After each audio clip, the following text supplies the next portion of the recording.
Strawberry इस climate में रायपुर में? हाँ, मैंने जब 2019 में हेल्थ अड्डा स्टार्ट किया था, उस वक्त सिर्फ 1.5 से 2 महीने स्ट्रॉबेरी हमको मिलती थी। उसमें भी वो क्वालिटी, वो टेस्ट नहीं था जो लोगों को चाहिए था। लोग तो रायपुर के हैं और उन्होंने पूरी दुनिया देखी हुई है। मुझे एक नया सरप्राइज दिया कि आप सिर्फ स्ट्रॉबेरी पहले आउटसोर्स करते थे, अब मैंने खुद ही प्रोड्यूस कर रहे हो, बट साथ में नाउ यू आर लाइक वो आप प्लांट्स भी रेडी कर रहे हो। रायपुर जो एक स्ट्रॉबेरी का छोटा सा बाजार हुआ करता था, पर डे का 700 से 800 किलो का मार्केट रायपुर स्ट्रॉबेरी का, फ्रेश स्ट्रॉबेरी का हो चुका है। हाँ, जिसमें से ऑलमोस्ट 60 to 70% स्ट्रॉबेरी हम प्रोड्यूस करते हैं। तो ये हमने पौधे रायपुर में ही डेवलप किए और स्ट्रॉबेरी की ऑलमोस्ट जितनी भी वैरायटी, सबके मदर प्लांट्स हमारे यहीं पे थे। छत्तीसगढ़ का जो टेम्परेचर होता है, एवरेज टेम्परेचर 47, 46, 48 के अराउंड होता है। कुछ ऐसे फ्रूट्स और वेजिटेबल्स जो नहीं हो पा रहे हैं, लेकिन उनकी डिमांड काफ़ी है। कैसे हो प्रभात सर? एकदम बढ़िया। बढ़िया। आप कैसे हैं सुधांशु जी? बस अभी हमने एक नई शुरुआत करी है, तो उसके हिसाब से हम आपके साथ एक पहला एपिसोड स्टार्ट बधाई हो आपको आपकी नई शुरुआत के लिए। Thank you so much. तो जैसा कि क्योंकि हम जिस ऑडियंस के लिए टारगेट कर रहे हैं, बेसिकली रायपुर में तो हमने स्टार्ट किया है इस जर्नी को, और अब हम पैन इंडिया भी मूव कर चुके हैं। तो इन जनरल जो रायपुर के ऑडियंस को तो आपके बारे में एक आइडिया है, अगर हम ओवरऑल बात करें एक पिक्चर आपके बारे में बताने के लिए, तो कैसा होगा कि अगर आप अपने बारे में खुद ही थोड़ा सा इंट्रोडक्शन दे सकें, फिर उसके बाद हम आगे के सवालों को स्टार्ट कर सकते हैं। बेसिकली मैं सतना मध्य प्रदेश से हूँ। ओके। और पिछले 15 सालों से अधिक समय हो चुका रायपुर में सेटल हुए। यहाँ पे मैं कृषि के क्षेत्र में, कृषि के जो दूसरे पहलू हैं, हॉर्टिकल्चर और जो, उनमें काम कर रहा हूँ। ओके। और यहाँ पे रायपुर में अलग अलग देशों की जो फ्रूट्स हैं, वेजिटेबल्स हैं, और यहाँ कैसे वो हो पाएँ, कैसे हेल्दी वेजिटेबल्स और फ्रूट्स लोगों तक पहुँच पाएँ, उस पर काम कर रहा हूँ। तो बेसिकली मतलब एज अ बिजनेस आप इसको रन कर रहे हैं, एग्जॉटिक फ्रूट्स? हाँ, बिजनेस के तहत भी रन कर रहा हूँ। साथ ही जो है एक सोशल वेलफेयर, जिसे लोग समाज के लोग जो इन चीज़ों से दूर हैं, वो कैसे उसके साथ जुड़ पाएँ, कैसे अपनी हेल्दी लाइफ स्टाइल को एक हेल्दी न्यूट्रिशन जो है फ्रूट्स एंड वेजिटेबल्स के साथ बढ़ा पाएँ। तो ये सिलसिला ये कैसे कब शुरू हुआ, कुछ ऐसे आइडिया दे सकते हो कैसे स्टार्ट हुई ये पूरी जर्नी? देखिए, मैं एग्रीकल्चर में तो काफ़ी समय से काम कर रहा हूँ। क्या आप सतना से हैं, राइट? जी। तो सतना से रायपुर का सफ़र ये कैसा रहा? मतलब चाइल्डहुड में मैं बेसिकली मैं एग्रीकल्चर बैकग्राउंड से हूँ। मेरा ग्रेजुएशन एग्रीकल्चर साइंस से है। देन उसके बाद मैंने मेरा करियर शुरुआत किया। तो जो हमारी इंडियन एमएनसीज हैं जो एग्रीकल्चर सेक्टर में काम करती हैं, मैंने यूपी में काम किया महिको के साथ में। देन एक्सेल क्रॉप केयर में मैंने एमपी और राजस्थान में काम किया। फिर बायोस्टार्ड इंडिया लिमिटेड में मैंने Chhattisgarh, Orissa and some part of Maharashtra काम किया। उसके अलावा संभव एग्रो इंडस्ट्रीज में डोमेस्टिक बिजनेस वो लीड किया। सुधा एग्रीटेक प्राइवेट लिमिटेड एक कंपनी है, उस पर मैंने काफ़ी वर्क किया रिटेल आउटलेट चैन के लिए, एंड साथ में जो एग्रीकल्चर एग्रोनॉमी के लिए सीड्स एंड पेस्टिसाइड्स में काम किया, न्यूट्रिशन बायो न्यूट्रिशन पे काम किया। तो ये अलग अलग देश के राज्यों में मैं काफ़ी समय से काम करता आया हूँ। और काफ़ी सारे जो एग्रीकल्चर के जो सेक्टर हैं, चाहे वो हॉर्टिकल्चर हो, चाहे वो फील्ड क्रॉप्स हो, इन पे काम करता रहा। कोविड के कुछ समय पहले, इसको आप कह सकते हैं कि एक ऐसा समय था कि जब मैं एग्रीकल्चर में एक्जोटिक की तरफ मूव हो रहा था। तो कोविड के 6 महीने पहले 2019 में मैंने हेल्थ अड्डा करके एक ब्रांड स्टार्ट किया, रिटेल बिजनेस, जिसपे दुनिया के हर देश के जो अलग अलग फ्रूट्स होते हैं, जो वेजिटेबल्स होती हैं, जिनको आमतौर पे भाषा में एक्जोटिक फ्रूट्स और एक्जोटिक वेजिटेबल्स बोला जाता है, उनको रायपुर में लोगों तक पहुंचाने का कार्य हमने 2019 से शुरुआत की। और इसका जो रायपुर में पहले तो लोग बहुत कम थे जो खरीदते थे, खाते थे, जानते नहीं थे। हमारे लिए भी चैलेंजेस था। लेकिन जब कोविड पीरियड आया और हमारे देश के जो लोग हैं जो अलग अलग देशों में रह रहे थे और वापस अपने देश में आए, रायपुर में आए, उस वक्त हमने उन लोगों तक ये सारे फ्रूट्स एंड वेजिटेबल्स पहुंचाए, समय पर डिलीवर किए। उनकी हमने रिसोर्सिंग की, आउटसोर्स किया, अलग अलग जगहों से उनको मंगा करके यहाँ पे डिलीवर किया। धीरे धीरे वो रायपुर में इनकी डिमांड बढ़ती गई। अब ये है कि कैसे वो बाहर से ना आकर के रायपुर में ही हों, उस पे काम चालू है। तो ये ओके, देखो तो कहने का मतलब अगर ये ऐसे में देखूं तो जो रायपुर में इसकी चलन हुई या फिर जो भी एक स्टार्ट हुआ ऐसे एग्जॉटिक फ्रूट्स का सप्लाई चेन आपने स्टार्ट करा, वन ऑफ द फर्स्ट आप ही थे शायद, जी। Very few. और ऐसा जैसे आपने कहा कि कोविड में बिकॉज बहुत सारे लोग रिटर्न आए वापस अपने घर, तो क्योंकि उनके एक लाइफस्टाइल का इसका एक पार्ट हो चुका था। जी हाँ जी। तो उनकी डिमांड को भी आप ही फुलफिल करने वाले यहाँ पे थे प्लेयर। हाँ, उस समय तो हम ही कर रहे थे। अब जैसे बाजार बढ़ा तो बाजार में और भी लोग जो थे उन्होंने उस संभावनाओं को तलाशा और उन्होंने भी स्टार्ट किया। धीरे धीरे ये एक जो आम नागरिक हैं, रायपुर के जो सिटीजन हैं, उनमें न्यूट्रिशन को लेकर के, हेल्थ को लेकर के, फूड को लेकर के एक अवेयरनेस बढ़ रही है और डिमांड भी बढ़ रही है। जो कल्चर है वो बदल रहा है खाने का, जैसे हर समय खान पान चाल चलन बदलता रहता है ना, वैसे ही लोगों का फूड को लेकर के नजरिया बदला है और लोगों ने एक्जोटिक को एक्सेप्ट किया है और एक जनरेशन है जो इस पे उनको अपने रूटीन पे, डेली डाइट पे इसको ले रही है और हेल्थ को लेकर के लोग धीरे धीरे सजग हो रहे हैं। तो उम्मीद करता हूँ कि आने वाले समय पे इनका एक अच्छा खासा कस्टमर सेगमेंट होगा, अच्छी खासी बाजार में संभावना होगी इस पर कार्य करने की। ये अगर कंपेयर करोगे लास्ट कुछ सालों को, 5 to 10 years down the line अगर देखोगे तो ये इसमें अपॉर्चुनिटीज तो बहुत निकल के आई हैं और ये बाजार का मतलब एज इन मार्केट बहुत सारी अपॉर्चुनिटी निकल आई। पहले क्या है, लिमिटेड था ये। बड़े जो स्टार होटल्स हैं उनमें ही आपको कभी कुछ सेलेक्टेड रेसिपीज होती थी, मतलब इतनी ज्यादा वैरायटीज नहीं थी। अब तो आप एक्जोटिक में काफी सारी वैरायटियां आपको होटल्स में मिलेंगी। सोशल मीडिया का जमाना है, इंटरनेट का, गूगल का जमाना है, लोग अलग अलग तरह की रेसिपी सर्च करते हैं, इन्हीं एक्जोटिक्स पे एक्सपेरिमेंट करते हैं और अपनी जो हेल्दी डाइट है उसको बनाते हैं। धीरे धीरे इसका बाजार बन रहा है। बहुत सारी जो एक्जोटिक वेजिटेबल्स हैं वो अब रायपुर में हम ग्रो कर रहे हैं। बहुत सारी जो ऐसी हैं जो अभी नहीं हो रही उसमें हम काम कर रहे हैं। बहुत सारी वेजिटेबल्स को हम अलग स्टेट से या अलग कंट्री से अभी भी मंगा रहे हैं। धीरे धीरे जैसे जैसे इस पे हमारा काम चलता जाएगा और उम्मीद है कि हम बहुत जल्दी ही ऑलमोस्ट सारी एक्जोटिक्स वेजिटेबल्स को रायपुर में ही ग्रो करेंगे और फ्रेश वेजिटेबल्स लोगों तक पहुंचाएंगे। तो देखिए, आपने इसमें मुझे बहुत सारे पॉइंटर्स बता दिए जो मैं जानना चाहूँगा इन जनरल। आपने बताया कि आपने इसको स्टार्ट किया था कोविड से पहले, जब आपको लगा कि एक हेल्दी हैबिट का सिचुएशन चेंज हो गया इंडिया में। इंडिया भी अभी थोड़ा सा हेल्थ कॉन्शियस हो रहा है, जो मार्केट है, मार्केट भी बिग होते जा रहा है विद टाइम। अर्बन क्राउड को इसकी नीड डिमांड्स बढ़ गई और फिर उसके बाद कोविड का चैप्टर हुआ। कोविड के चैप्टर ने इसको मतलब बहुत जल्दी पीक दे दिया, बहुत ज्यादा, राइट। और अच्छी बात ये थी कि आप उस वक्त रेडी थे। जी हाँ। और आपको ये बहुत अच्छा मौका मिला कि आपके जो कनेक्शन थे आपने आउटसोर्स करके सारी चीज़ों को, जितनी डिमांड थी उसको एक्चुअली आपने फुलफिल भी करा।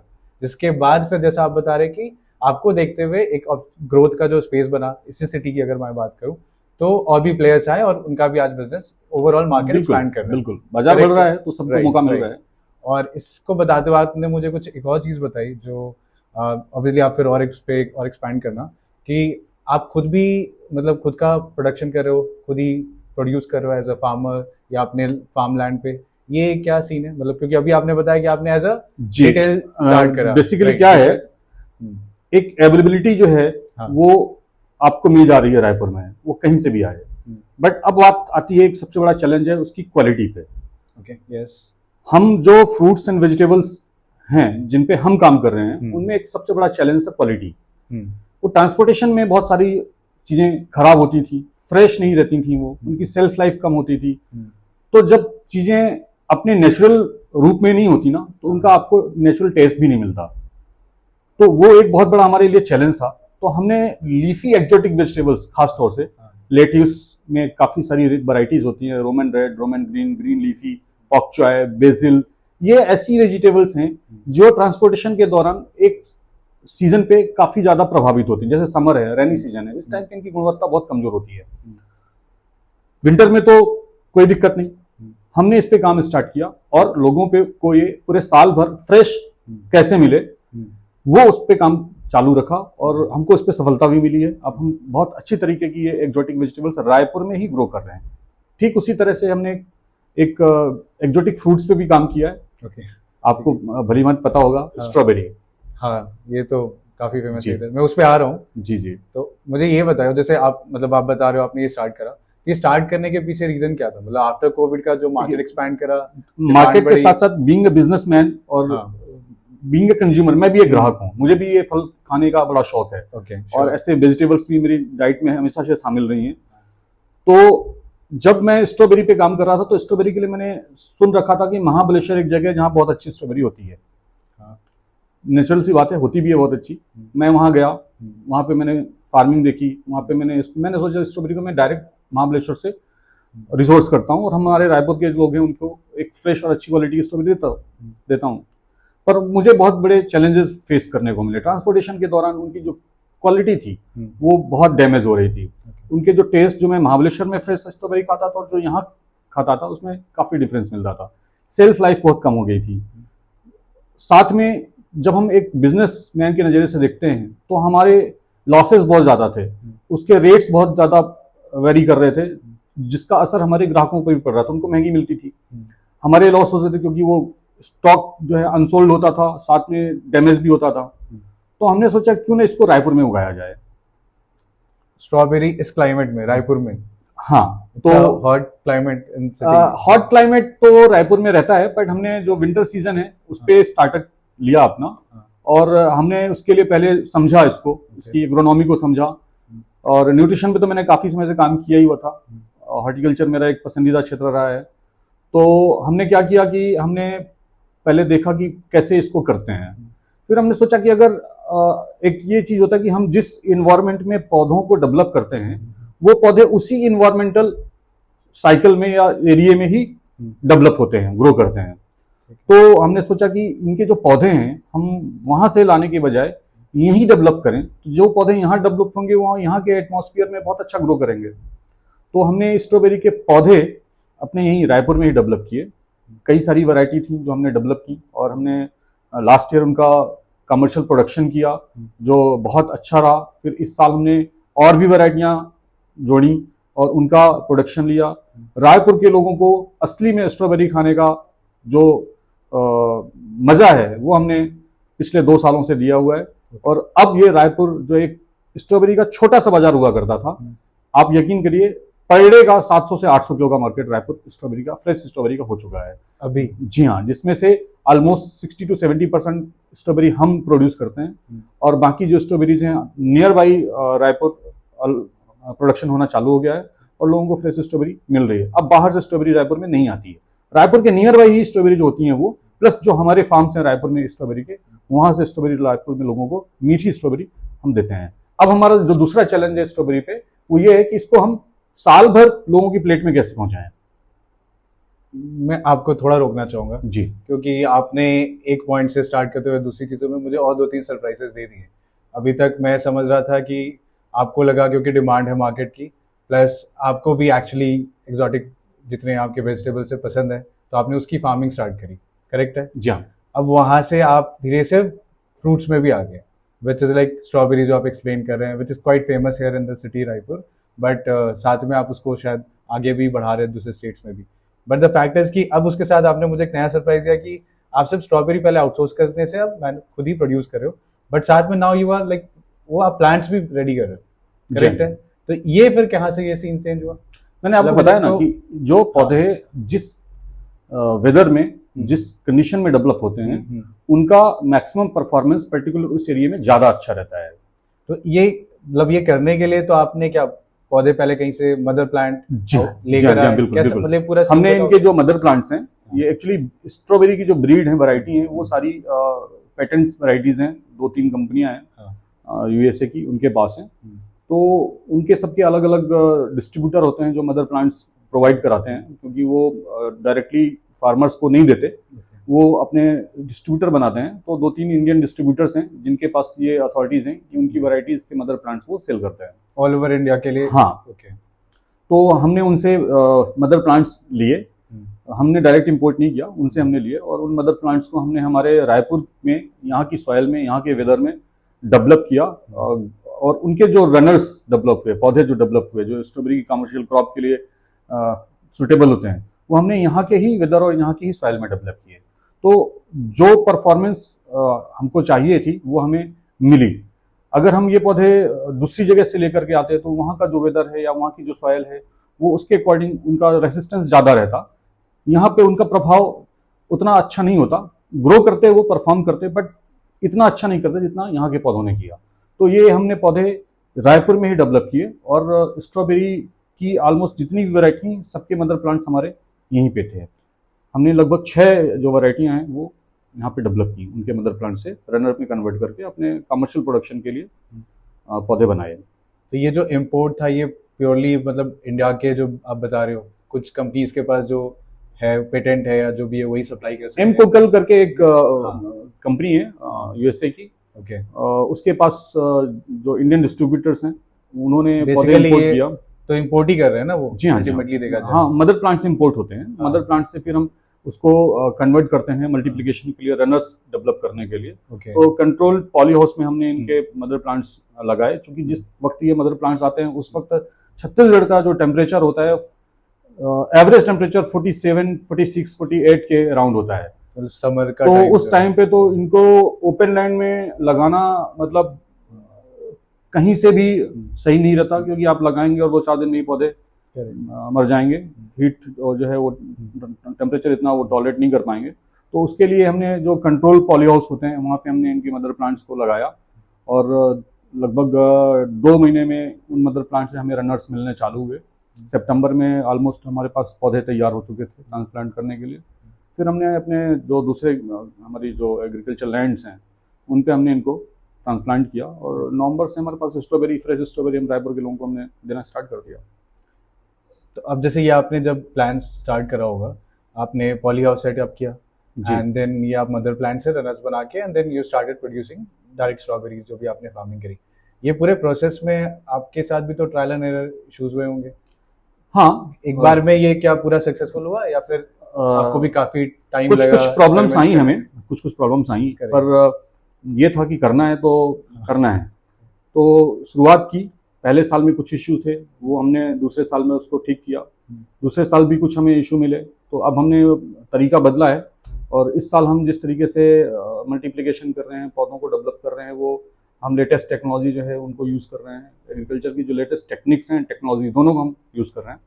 तो बेहतर परिणाम हमें इस साल से मिलेंगे, और साल भर कैसे स्ट्रॉबेरी लोगों को मिल पाए उस पर हमारा जो प्रयास है वो लगातार जारी है। और अभी भी रायपुर में इस टेम्परेचर में, जहाँ पे डे का जो टेम्परेचर है 38 to 40 के अराउंड आ चुका है, और हमारा जो फार्म है वो तो रायपुर का सबसे हॉट लोकेशन है, सबसे गर्म जगह है वो माना, जहाँ बोला जाता है कि रायपुर में सबसे गर्म टेम्परेचर माना में रहता है। तो हम माना में हम इसका प्रोडक्शन कर रहे हैं, और हमारे पास रेगुलर स्ट्रॉबेरी के ऑर्डर्स हैं। लोग अभी भी स्ट्रॉबेरी हमसे मांग रहे हैं, हम लगातार सप्लाई कर रहे हैं, और उम्मीद है कि हम साल भर उनको स्ट्रॉबेरी दे पाएंगे। तो मान लीजिए अगर कोई जनरल लेमैन के हिसाब से मैं सोचूं, मान लो मुझे ही सोचना है, तो शायद मैं ये कैलकुलेशन में भी नहीं ला सकता था ये कितना बड़ा रिस्क हो सकता है कि मैं एक विंटर बेस्ड प्रोडक्ट या फ्रूट जो भी है उसको मैं समर जैसे एक सिटी में वहाँ पे मैं सोचूं और खुद से उसको प्रोड्यूस करूँ, उसकी फार्मिंग करूँ, एंड देन जो आपने सप्लाई चेन जो भी उसके लिए इतना बड़ा सक्सेसफुल सीन बना। तो ये जस्ट बिकॉज आपके पास एक्सपीरियंस था या आपका पैशन है या कैसे, क्योंकि आपका एग्रीकल्चर दोनों नॉलेज है? दोनों क्या है, दोनों कैसे हो सकता है? देखिए, मेरा सेक्टर है एग्रीकल्चर, जिसमें मैं पिछले 15 से 20 सालों से काम कर रहा हूँ। दूसरा जो है, ये एग्रीकल्चर में नई चीज़ों को करने के लिए मन में एक रहता है कि कुछ ऐसा करना है जो जनरल ना हो और जिसकी संभावना बहुत अच्छी हो। तो मैं एग्रीकल्चर कंसल्टेंट के साथ साथ एग्रीकल्चर बिजनेसमैन भी हूँ, तो मैं दोनों नज़रिए से इसको देखता हूँ। तो आमतौर पर एक नॉर्मल जो वेजिटेबल्स हैं या नॉर्मल जो फ्रूट्स हैं उसमें हम लीड कर रहे हैं। हमारा जो कंट्री है काफ़ी लीड कर रहा है। हमारे छत्तीसगढ़ स्टेट में काफ़ी अच्छी वेजिटेबल्स होती हैं, काफ़ी सारे फ्रूट्स होने लगे हैं। कुछ ऐसे फ्रूट्स और वेजिटेबल्स जो नहीं हो पा रहे हैं लेकिन उनकी डिमांड काफ़ी है, तो उनमें से हमने सेलेक्ट किया। और जिनमें चैलेंज है, ट्रांसपोर्टेशन एक, अवेलेबिलिटी सेकंड, क्वालिटी थर्ड, तो ये जो सारे चैलेंज हैं इनको दरकिनार करना है और एक बेहतर गुणवत्ता वाला जो प्रोड्यूस है वो लोगों तक पहुंचाने का काम करना है। तो उस पर ये हुआ कि कुछ जैसे स्ट्रॉबेरी का जो मैंने आपको दिया कि स्ट्रॉबेरी एक लिमिटेड पीरियड के लिए रायपुर के लोगों को मिलती थी, दिसंबर से फरवरी, उसके बाद फिर स्ट्रॉबेरी रायपुर के लोगों को नहीं मिलती थी। मैंने जब 2019 में हेल्थ अड्डा स्टार्ट किया था, उस वक्त सिर्फ 1.5 से 2 महीने स्ट्रॉबेरी हमको मिलती थी। ठीक है, तो उसमें भी वो क्वालिटी, वो टेस्ट नहीं था जो लोगों को चाहिए था। लोग तो रायपुर के हैं और उन्होंने पूरी दुनिया देखी हुई है। अभी रायपुर के लोग तो कहाँ नहीं है, सब जगह जाते हैं। उनको वो फल चाहिए जो वो जहाँ भी जाते हैं उनको लगता है कि अभी हमारे यहाँ भी हो, मिले तो हम खाएंगे। तो वो एक चैलेंज था। जैसे हमने बताया कि थाई फ्रूट्स का एक बड़ा बाजार रायपुर में हो चुका है। एशियन फ्रूट्स ऑलमोस्ट सारे इंडिया में मिलते हैं, यूरोपियन फ्रूट्स मिलते हैं, जो कॉन्टिनेंटल फ्रूट्स जितने भी हैं सब रायपुर में मिलने स्टार्ट हो गए हैं। हमने हमारे स्टोर के माध्यम से लोगों तक पहुंचाना चालू किया है। पर उसमें स्ट्रॉबेरी नहीं आती थी। स्ट्रॉबेरी का एक लिमिटेड पीरियड हमारे इंडियन प्रोडक्शन का था। उसके बाद छोटा सा एक टाइम आता था जब हमें इटालियन प्रोड्यूस स्ट्रॉबेरी का मिलता था, पर वो सबके बजट का नहीं था। वो हाँ, ये भी है। लोग खाना तो चाह रहे थे, तो एक था ये मिलता कम था, दूसरा मिलता इतना महंगा था कि लोग सोचते थे कि यार छोड़ो, अब अगले साल खाएंगे। तो फिर उस पर ये हुआ कि ये ऐसा नहीं होना चाहिए। तो अगर हम उगा सकते हैं तो फिर हम साल भर क्यों ना उगाएं। तो उस पर हमने काम स्टार्ट किया और अब हमारे पास अभी स्ट्रॉबेरी मिल रही है और आगे लगातार मिलती रहेगी। तो मतलब देखा जाए तो आपका जो रिस्क आपने मैनेज किया एक्चुअली रिस्की था, अगर देखा जाए it was not an easy affair. लेकिन कॉस्ट कल्टिवेशन को अगर देखते हैं तो ये एक बड़ा चैलेंज है, पर बाजार में हमारे पास मार्केट है। हमने काफ़ी सालों से काम किया है, हमारे पास कस्टमर्स हैं, हमारे पास अब पैन इंडिया हमारे पास कस्टमर्स के लिए जो पार्टनर्स हैं जो बेच सकते हैं, जगह जगह पहुंचा सकते हैं, उन लोगों ने भी एक अपॉर्चुनिटी के तहत हमारे से कांटेक्ट किया है कि अगर आती है स्ट्रॉबेरी तो प्लीज़ हमें भी बताइए, हम लोग भी इंट्रोड्यूस करेंगे। तो अभी बाजार का टेंशन नहीं है। टेंशन ये है कि जितना जल्दी हो सके हम इसको बाजार में अच्छा प्रोड्यूस लेकर के आए। जैसे आप बता रहे थे अभी कि स्ट्रॉबेरी का प्रोडक्शन तो आपने काफ़ी अच्छे से करा, और अभी जो आपका प्लान था कि पूरे ईयर अराउंड आप देते रहो, ठीक है, रायपुर हो या बाहर भी डिस्ट्रीब्यूट करना है उसके। तो हम आपके डिस्क्रिप्शन चैनल पे तो डिस्कशन करेंगे आगे के लिए, जहाँ पे और आगे नए लोगों को भी कैसे अपॉर्चुनिटीज़ मिल सकती है। बट उससे पहले मैं ये जानना चाहूँगा, क्योंकि जैसे आप बता रहे हो कि रायपुर का मार्केट आफ्टर कोविड ग्रो करा, क्योंकि लोग इन जनरल इंडिया का ही मार्केट ग्रो करा, एंड जस्ट बिकॉज आप जो अभी नया डेटा मेरे साथ शेयर किए कि अब जो करंट प्रोडक्शन या जो भी करंट कंज्यूम हो रहा है, ठीक है, जो उसकी कैपेसिटी कंज्यूम हो रही है, उसका 60 to 70% सप्लाई आपसे आ रहा है, राइट। अब पीक टाइम पे जैसे विंटर है, उसमें जनरली डिमांड हमेशा हाई रहती है, बट ऑफ सीजन जिसको हम कहते हैं, बीट लाइक अभी जैसे मार्च से अब समर स्टार्ट हो जाएगा, अप्रैल ऑनवर्ड्स, और ये तो जब यहाँ पे आपका सीजन थोड़ा डाउन होता है, थोड़ी डिमांड कम हो जाती है, इनफैक्ट उनके बाई प्रोडक्ट्स की डिमांड बढ़ जाते हैं, डायरेक्ट स्ट्रॉबेरी या ऐसे फ्रूट्स की डिमांड थोड़ी कम होती है। तो आपका लेकिन प्रोडक्शन तो कंटिन्यू है, तो ये जो एक्स्ट्रा प्रोडक्शन है इसका फिर आप क्या कर रहे हैं?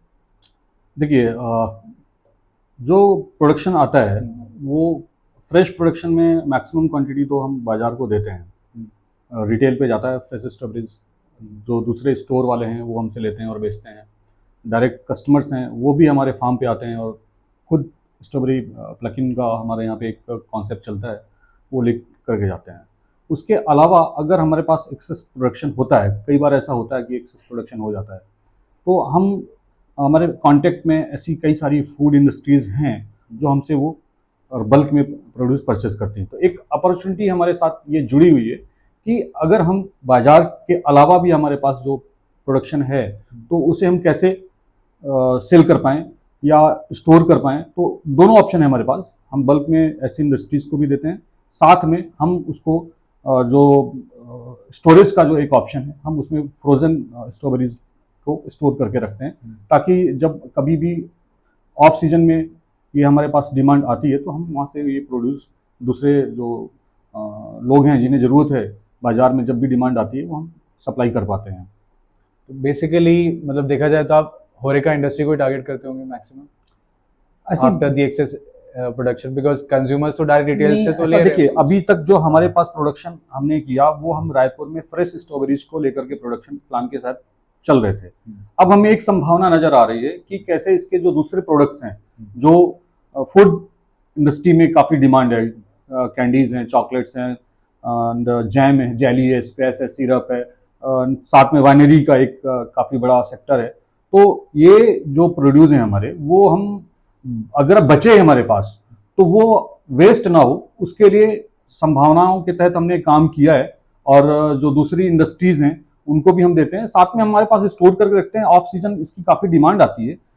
अभी तो हमने इसके पहले काम ऐसा नहीं किया था कि हम राउंड द ईयर स्ट्रॉबेरी लेकर के आए, पर ये आगे की हमारी प्रोसेस है जो चल रही है। बहरहाल जो अब तक हमने किया उसमें अगर हमारे पास जो बचा है कुछ प्रोड्यूस, वो हमने स्टोर किया हुआ और हमने बल्क में दूसरी इंडस्ट्रीज को सप्लाई भी किया हुआ है। कैन मतलब एक्चुअली ये पाइपलाइन में है, जब आपका ईयर राउंड प्रोडक्शन स्टार्ट हो चुका होगा फुल स्केल में, तो जब वो एक्स्ट्रा जो प्रोडक्शन होगी उसका आप ये प्लान लेके चल रहे हैं। कल उसके बाई प्रोडक्ट्स के लिए जितनी अपॉर्चुनिटीज मिलती है आपको सिटी में या सिटी के बाहर भी, तो आप उसमें जाना चाहोगे? डेफिनेटली, बिल्कुल। हम हमारे एक प्रोजेक्ट में ये है और हमारे प्लान में भी है, हम आगे चल करके इन चीज़ों पे जाएंगे। फूड इंडस्ट्रीज में हम जो हमसे हो पाएगा वो हम खुद करेंगे, जो हमारे से नहीं होगा वो इंडस्ट्री से जुड़े हुए जो दूसरे लोग हैं जो इस बिजनेस में हैं उनके साथ हमारे टाइप्स होंगे और हम उनको ये हमारा जो एक्सेस प्रोडक्शन है या उनके लिए प्रोडक्शन है। देखिए, दो चीज़ें हैं। हम एक्सेस प्रोडक्शन पे हम बात कब कर रहे हैं? जब हम बाजार पे हमारी जो डिमांड है वो ना हो और जो बच जाए उस पर। लेकिन बाजार की डिमांड तो वो भी है ना कि उन्हें चाहिए, वो जो फूड इंडस्ट्रीज है उसे अगर ये मटेरियल चाहिए तो उसको हम कैसे दें। तो उनके लिए भी हमें एक प्रोडक्शन प्लान आगे करना है ताकि हम हमारे जो प्रोड्यूस है जो हमारा स्ट्रॉबेरी का वो पूर्णतः हर सेगमेंट के लिए हो, फ्रेश स्ट्रॉबेरीज के लिए भी हो और फ्रोजन के लिए भी हो और जो फूड इंडस्ट्री के लिए उसके लिए भी हो, बाई प्रोडक्ट्स के लिए भी हो। तो हम आगे चलकर प्रोडक्शन बढ़ाने वाले हैं और हमें जो बाजार है हमारे रायपुर में ही हमें मिलेगा। अगर एक्सेस और प्रोडक्शन हमारे पास आता है, हमारे फार्मर्स हमारे और जुड़ते हैं, तो उनके लिए भी हम ये बाजार उपलब्ध कराएंगे। जो बड़ी इंडस्ट्रीज हैं उनसे हम सप्लाई चेन पे काम करेंगे, उनके लिए हम प्रोड्यूस तैयार करेंगे और उनको हम सप्लाई करेंगे। तो जैसा आप बता रहे हो, मेरे को एक आइडिया तो हो गया आपसे, क्योंकि मार्केट का काफ़ी हद तक हम बिगर शेयर आपके पास ही है स्ट्रॉबेरी की सप्लाई के लिए या उसकी डिमांड को खपत को पूरी करने के लिए। और फिर आपने बताया भी एक्सेस प्रोडक्शन के साथ क्या कर सकते हो, और प्लस जो कंज्यूमर है, एज अ कंज्यूमर जो हमारा बिहेवियर है, हमें डायरेक्ट फ्रूट्स की तो डिमांड होती है, वो हम लेते हैं और फिर साल भर तो हम बाई प्रोडक्ट्स भी यूज़ करते हैं। फिर उसका भी आपने एक आइडिया दिया कि वो पाइपलाइन में है, राइट। अब ओवरऑल अगर ये भी आपको अचीव करना है जो आपका गोल है और जैसा भी है, या कोई भी अगर आपसे ये हमारे कन्वर्सेशन को सुन रहा है, तो ये साल भर प्रोडक्शन अगर करना है तो उसका क्या तरीका है सर? ऊपर से रायपुर जैसे मार्केट में तो स्टार्ट करना एक टफ था जो आपने बताया, तो एक ये थोड़ा सा एलाबोरेट कर सकते हैं? ये रायपुर जैसे मार्केट के लिए नहीं है, ओके। ये पैन इंडिया के लिए है। ओके, ठीक है। स्ट्रॉबेरी का एक जो लिमिटेड पीरियड है वो एक वेदर और टेम्परेचर बेस्ड क्रॉप है, तो विंटर में काफ़ी अच्छी होती है। विंटर के बाद के जितने भी सीज़न हैं उनमें स्ट्रॉबेरी नहीं हो पाती है, चैलेंजेस हैं। हम इसके लिए काम जो कर रहे हैं वो हम कंट्रोल टेम्परेचर में स्ट्रॉबेरी को राउंड द ईयर ग्रो करने का एक काम चालू कर रहे हैं। चैलेंजेस है और ये काफ़ी खर्चीला भी है, पर सबसे बड़ी चीज़ है कि हम काम कर रहे हैं कि कैसे इसकी कॉस्ट को कम करें, कैसे इसके क्वालिटी प्रोडक्शन को हम बढ़ाएं और साल भर कैसे लोगों की टेबल तक इस फ्रेश फ्रूट्स को, एक्जोटिक फ्रूट्स को पहुंचाएं। तो इस पे हमारा पहला प्रयास है। हमने इस सीज़न पे, समर सीज़न पे, सबसे इम्पोर्टेंट चीज़ उसके पौधे कैसे मिलें। तो हमने हमारे मदर प्लांट्स को इस तरीके से लगा करके रखा हुआ था कि हमें इस सीज़न में, समर के सीज़न में स्ट्रॉबेरी के रनर्स जो पौधे हैं वो तैयार मिलें और हम उन पौधों को हमारी कंट्रोल टेम्परेचर की जो स्ट्रॉबेरी हम पॉली हाउस के अंदर लगाने जा रहे हैं, जिसपे हम ऑलमोस्ट जो दिन का टेम्परेचर है और जो रात का टेम्परेचर है उसमें जो रिक्वायर्ड टेम्परेचर है क्रॉप के लिए उस पर काम कर रहे हैं। और हमारा प्लांटेशन अभी आफ्टर होली जो है चालू होने वाला है और वो जो फसल है वो विदिन 2 मंथ्स हमें वापस से फ्रेश स्ट्रॉबेरीज की मिलेगी। तो ये प्रोसेस ऐसे साइकिल की तरह ये चलता रहेगा? जी हाँ। अभी जैसे हमने जो लास्ट क्रॉप लगाई हुई थी उस क्रॉप से हमें अगले 2 महीने तक प्रोड्यूस मिलेगा। हमने क्या किया कि जैसे ही टेम्परेचर बदला हमने हमारे पूरे खेत को नेट हाउस में कन्वर्ट कर दिया। तो जो एक डायरेक्ट सनलाइट आती थी तेज, जो फसल को नुकसान करती थी, जिसमें जो रूट्स हैं, जो सॉयल है उसका जो मॉइस्चर लॉस ज़्यादा होता था, पानी नहीं रुकता था। तो दूसरा जो फ्रूट्स निकल रहे थे उनमें सनबर्न होने का एक प्रॉब्लम जा रहा था, जो लीव्स हैं वो जल जा रही थी। तो उसके लिए हमने क्या कि 50% शेडनेट का हमने यूज़ किया। तो जो हमने डायरेक्ट जो स्ट्रेट सनलाइट आती थी, दिन का जो तापमान था वो कम हुआ, डायरेक्ट सनलाइट पौधों में तेज सनलाइट मिलनी कम हुई और जो एवोपरेशन है वो कम हुआ, तो प्लांट सर्वाइव कर रहे हैं। तो हमारी जो प्रोड्यूस है, हमारी जो स्ट्रॉबेरी है वो अभी आ रही है। आपको लास्ट जो मैंने आपको बताया था कि हम अभी जो बाजार में जब कहीं से नहीं स्ट्रॉबेरी आ रही तो हमारी स्ट्रॉबेरी आ रही है, अभी उपलब्ध है। तो ये अगले 2 महीने तक मिलती रहेगी, उस पर हम काम कर रहे हैं और हमें मिल भी रही है वो। साथ में अगले 2 महीनों के बाद साल भर कैसे मिले उसके लिए मैंने आपको बताया कि हम पॉली हाउस में कंट्रोल टेम्परेचर में हम काम करने जा रहे हैं। हमारे पास पौधे तैयार हैं, होली के बाद लगेंगे और 2 महीने बाद इनमें फिर से हमें फ्रेश स्ट्रॉबेरीज मिलेगी जो साल भर लोगों को हम खिलाते रहेंगे। तो जैसे आपने ये स्ट्रॉबेरी के लिए इतना ब्यूटीफुली पूरा मैकेनिज्म सेट किया है, और स्टार्ट तो चलो आप बता लो लास्ट 2 साल से सक्सेसफुली ये स्टार्ट हो चुका है, जिसमें आप मतलब मार्केट शेयर तो कैप्चर कर ही चुके हैं एटलीस्ट एक सिटी का, और करते करते आप अदर जो अपने क्लोजर स्टेट्स हैं, बीट मध्य एमपी हो गया, महाराष्ट्र का कुछ पार्ट है या उड़ीसा है, आपकी सप्लाईज बढ़ने भी लग गई हैं।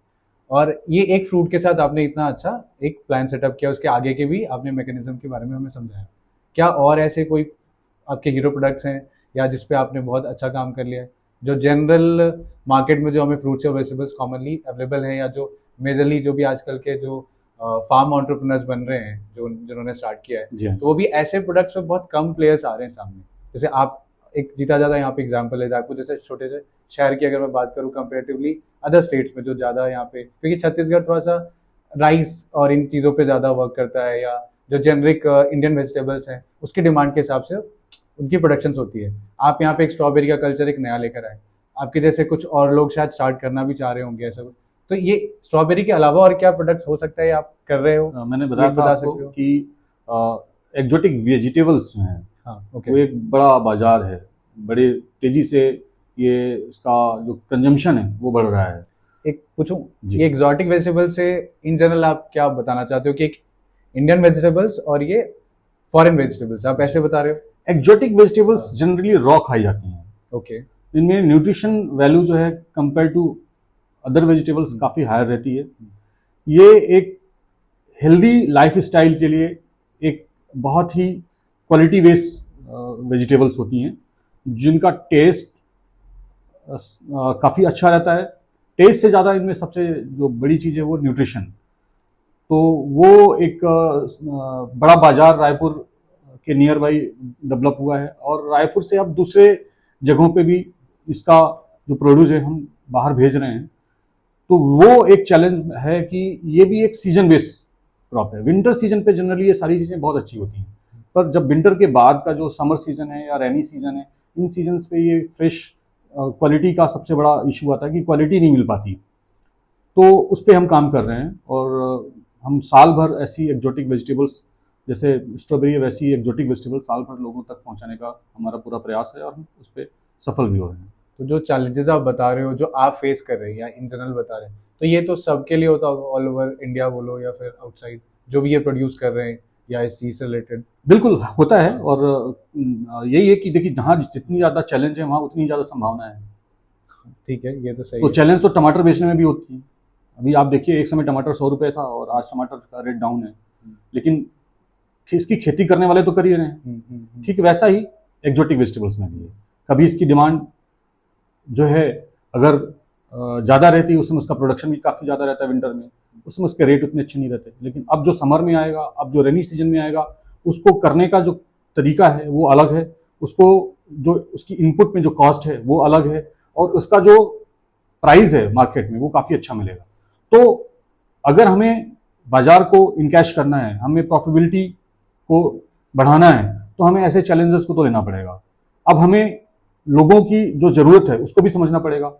ये लोगों की ज़रूरत है। एक्जोटिक्स पहले ज़रूरत नहीं हुआ करती थी। पहले तो लोग इसको एक ऐसे समय पे कभी कभार खाते थे, लेकिन अब ये इनकी रेगुलर डाइट पे, हेल्दी डाइट पे आ चुका है। तो अगर ये एक चैन अगर ब्रेक हो गया, उनको नहीं मिला, तो फिर ये आदत जो है ना वो लोगों की कम हो जाएगी। फिर हम आगे कैसे करेंगे? तो एक बाजार में एक जो संभावना है और लोगों तक हमेशा लगातार वो चीज़ उपलब्ध रहे, उसकी क्वालिटी जैसी चाहिए लोगों को वैसी क्वालिटी मिलती रहे, तो उसके लिए काम कर रहे हैं। और एक ये चैलेंज जो हैं, उन चैलेंजेस के चैलेंज है तो उनमें संभावना भी है, और उसके चैलेंज को हम एक्सेप्ट करके उस पर काम कर रहे हैं, और सफलता मिल रही है हमें उसमें। ये सब डिमांड्स और ये सब का कंजम्पशन इन जनरल और इनकी अवेलेबिलिटी भी अगर हम देखें, तो ये मोस्टली एक टाइम पे अर्बन मार्केट तक लिमिटेड हुआ करती थी, मतलब मेट्रो सिटीज़ और ये सारी चीज़ें। और रायपुर को अगर मैं मतलब जनरली जैसे इसको देखा जाता है, जिस कैटेगरीज में इसको डालते हैं, इसको टायर 2 या फिर इन सेमी अर्बन इसको कहते हैं, प्रॉपर अर्बन भी काउंट नहीं कर पाते, not being a metropolitan edge. यहाँ पे आपने एक अपॉर्चुनिटी देखी, जैसे हर बार आप कह रहे हो जहाँ चैलेंज है वहाँ संभावना है, तो आपको ये संभावना कैसे नजर आई? एक वो कोविड के बाद का कंसेप्ट की वजह से, या फिर आपका इंटरेस्ट था उससे? एंड सेकेंडली, जब आपने ये सोचा कि आप फ्रूट्स का तो आपने बहुत अच्छा ही एक सेट किया, जो आपने मुझे एग्जाम्पल भी अच्छा से दिया, और ये एक्सोटिक वेजिटेबल्स में भी मैं आऊँ, तो इसके लिए इसका मार्केट में आप कितना मार्केट शेयर कैप्चर करते हो, आप इसको कहाँ तक लेके जाने के देखते हो, और इसके जो प्रोड्यूस में अभी करेंटली आपके पास क्या क्या प्रोडक्शन आपने स्टार्ट किया होगा? एक्जोटिक वेजिटेबल्स में एक बहुत बड़ी जो है एक लिस्ट है। उसमें शुरुआत में जो लोगों के पास पहुंचा, लोग लिमिटेड एक्जोटिक वेजिटेबल्स को जानते हैं, जैसे ब्रोकली को जानते हैं लोग, हाँ कॉमन है। बेल पेपर्स को जानते हैं, जुकनी को जानते हैं, बेबी कॉर्न को जानते हैं। इसके बाद लोगों को पता नहीं होता था कि और भी एक्जोटिक वेजिटेबल्स हैं। एक्जोटिक वेजिटेबल्स की लगभग 30 से 35 जो है वैरायटियाँ हैं अलग अलग। लेट्यूस, अकेले अगर लेट्यूस की बात करें तो लेट्यूस में ही 5 से 6 वैरायटियाँ हैं। लेट्यूस आइसबर्ग जो बर्गर में यूज़ होता है, सैंडविचेस में यूज़ होता है, Roman green lettuce, green leafy lettuce, Roman red lettuce लोलो रोजो जिसे बोलते हैं, पोक चॉय जिसे बोलते हैं, एंड चाइनीज़ कैबेज, और भी दूसरी जो वेजिटेबल्स हैं लीफी में, बेसिल, इटालियन बेसिल है, पार्सले है, सैलरी है ना, एंड केल है, रॉकेट लीव्स हैं। तो ये ऑलमोस्ट ऐसी एक्जोटिक वेजिटेबल्स हैं जो अब लोग जिन्हें जानना शुरू हो गया लोगों में, और साथ में इनकी डिमांड भी बढ़नी चालू हो गई है। इनके लिए चैलेंजेस जो मैंने आपको बताया था कि केवल एक विंटर सीजन के बाद के बाकी के सीजन में ये इजीली मिलते नहीं थे, और मिलते भी थे तो क्वालिटी नहीं मिलती थी। तो ये सारी जो चीज़ें हैं वो हम उपलब्ध करा रहे हैं यहाँ पे। और बाकी के जो एक्जोटिक वेजिटेबल्स हैं वो लोगों को तो पता है। रही बाजार की, तो जैसे आपने बताया कि ये रायपुर में, अब ये रायपुर बस के लिए नहीं रहा, अभी ये छत्तीसगढ़ के हर एक जिले में लोग एक्जोटिक वेजिटेबल्स की डिमांड करते हैं। हम हमारे यहाँ के प्रोड्यूस को हम सिर्फ रायपुर में नहीं बेचते हैं, जो दूसरे रायपुर के नियर बाई की जो डिस्ट्रिक्ट्स हैं वहाँ से भी हमारे पास डिमांड आती है, हम वहाँ भी लोगों को ये डिलीवर कराते हैं। ये डिमांड हो रही है? जी हाँ, जी हाँ। क्या बात है। अभी देखिए, अब चीज़ें ग्लोबल हो चुकी हैं। इंटरनेट कौन सी चीज़ है जो आप रायपुर में बैठ करके या अंबिकापुर में बैठ कर या जगदलपुर में बैठ करके नहीं पा सकते? हाँ। सब कुछ मिलता है, पर वो सब कुछ मिलने के लिए वो हर समय मिले, उस पर काम करना जरूरी है।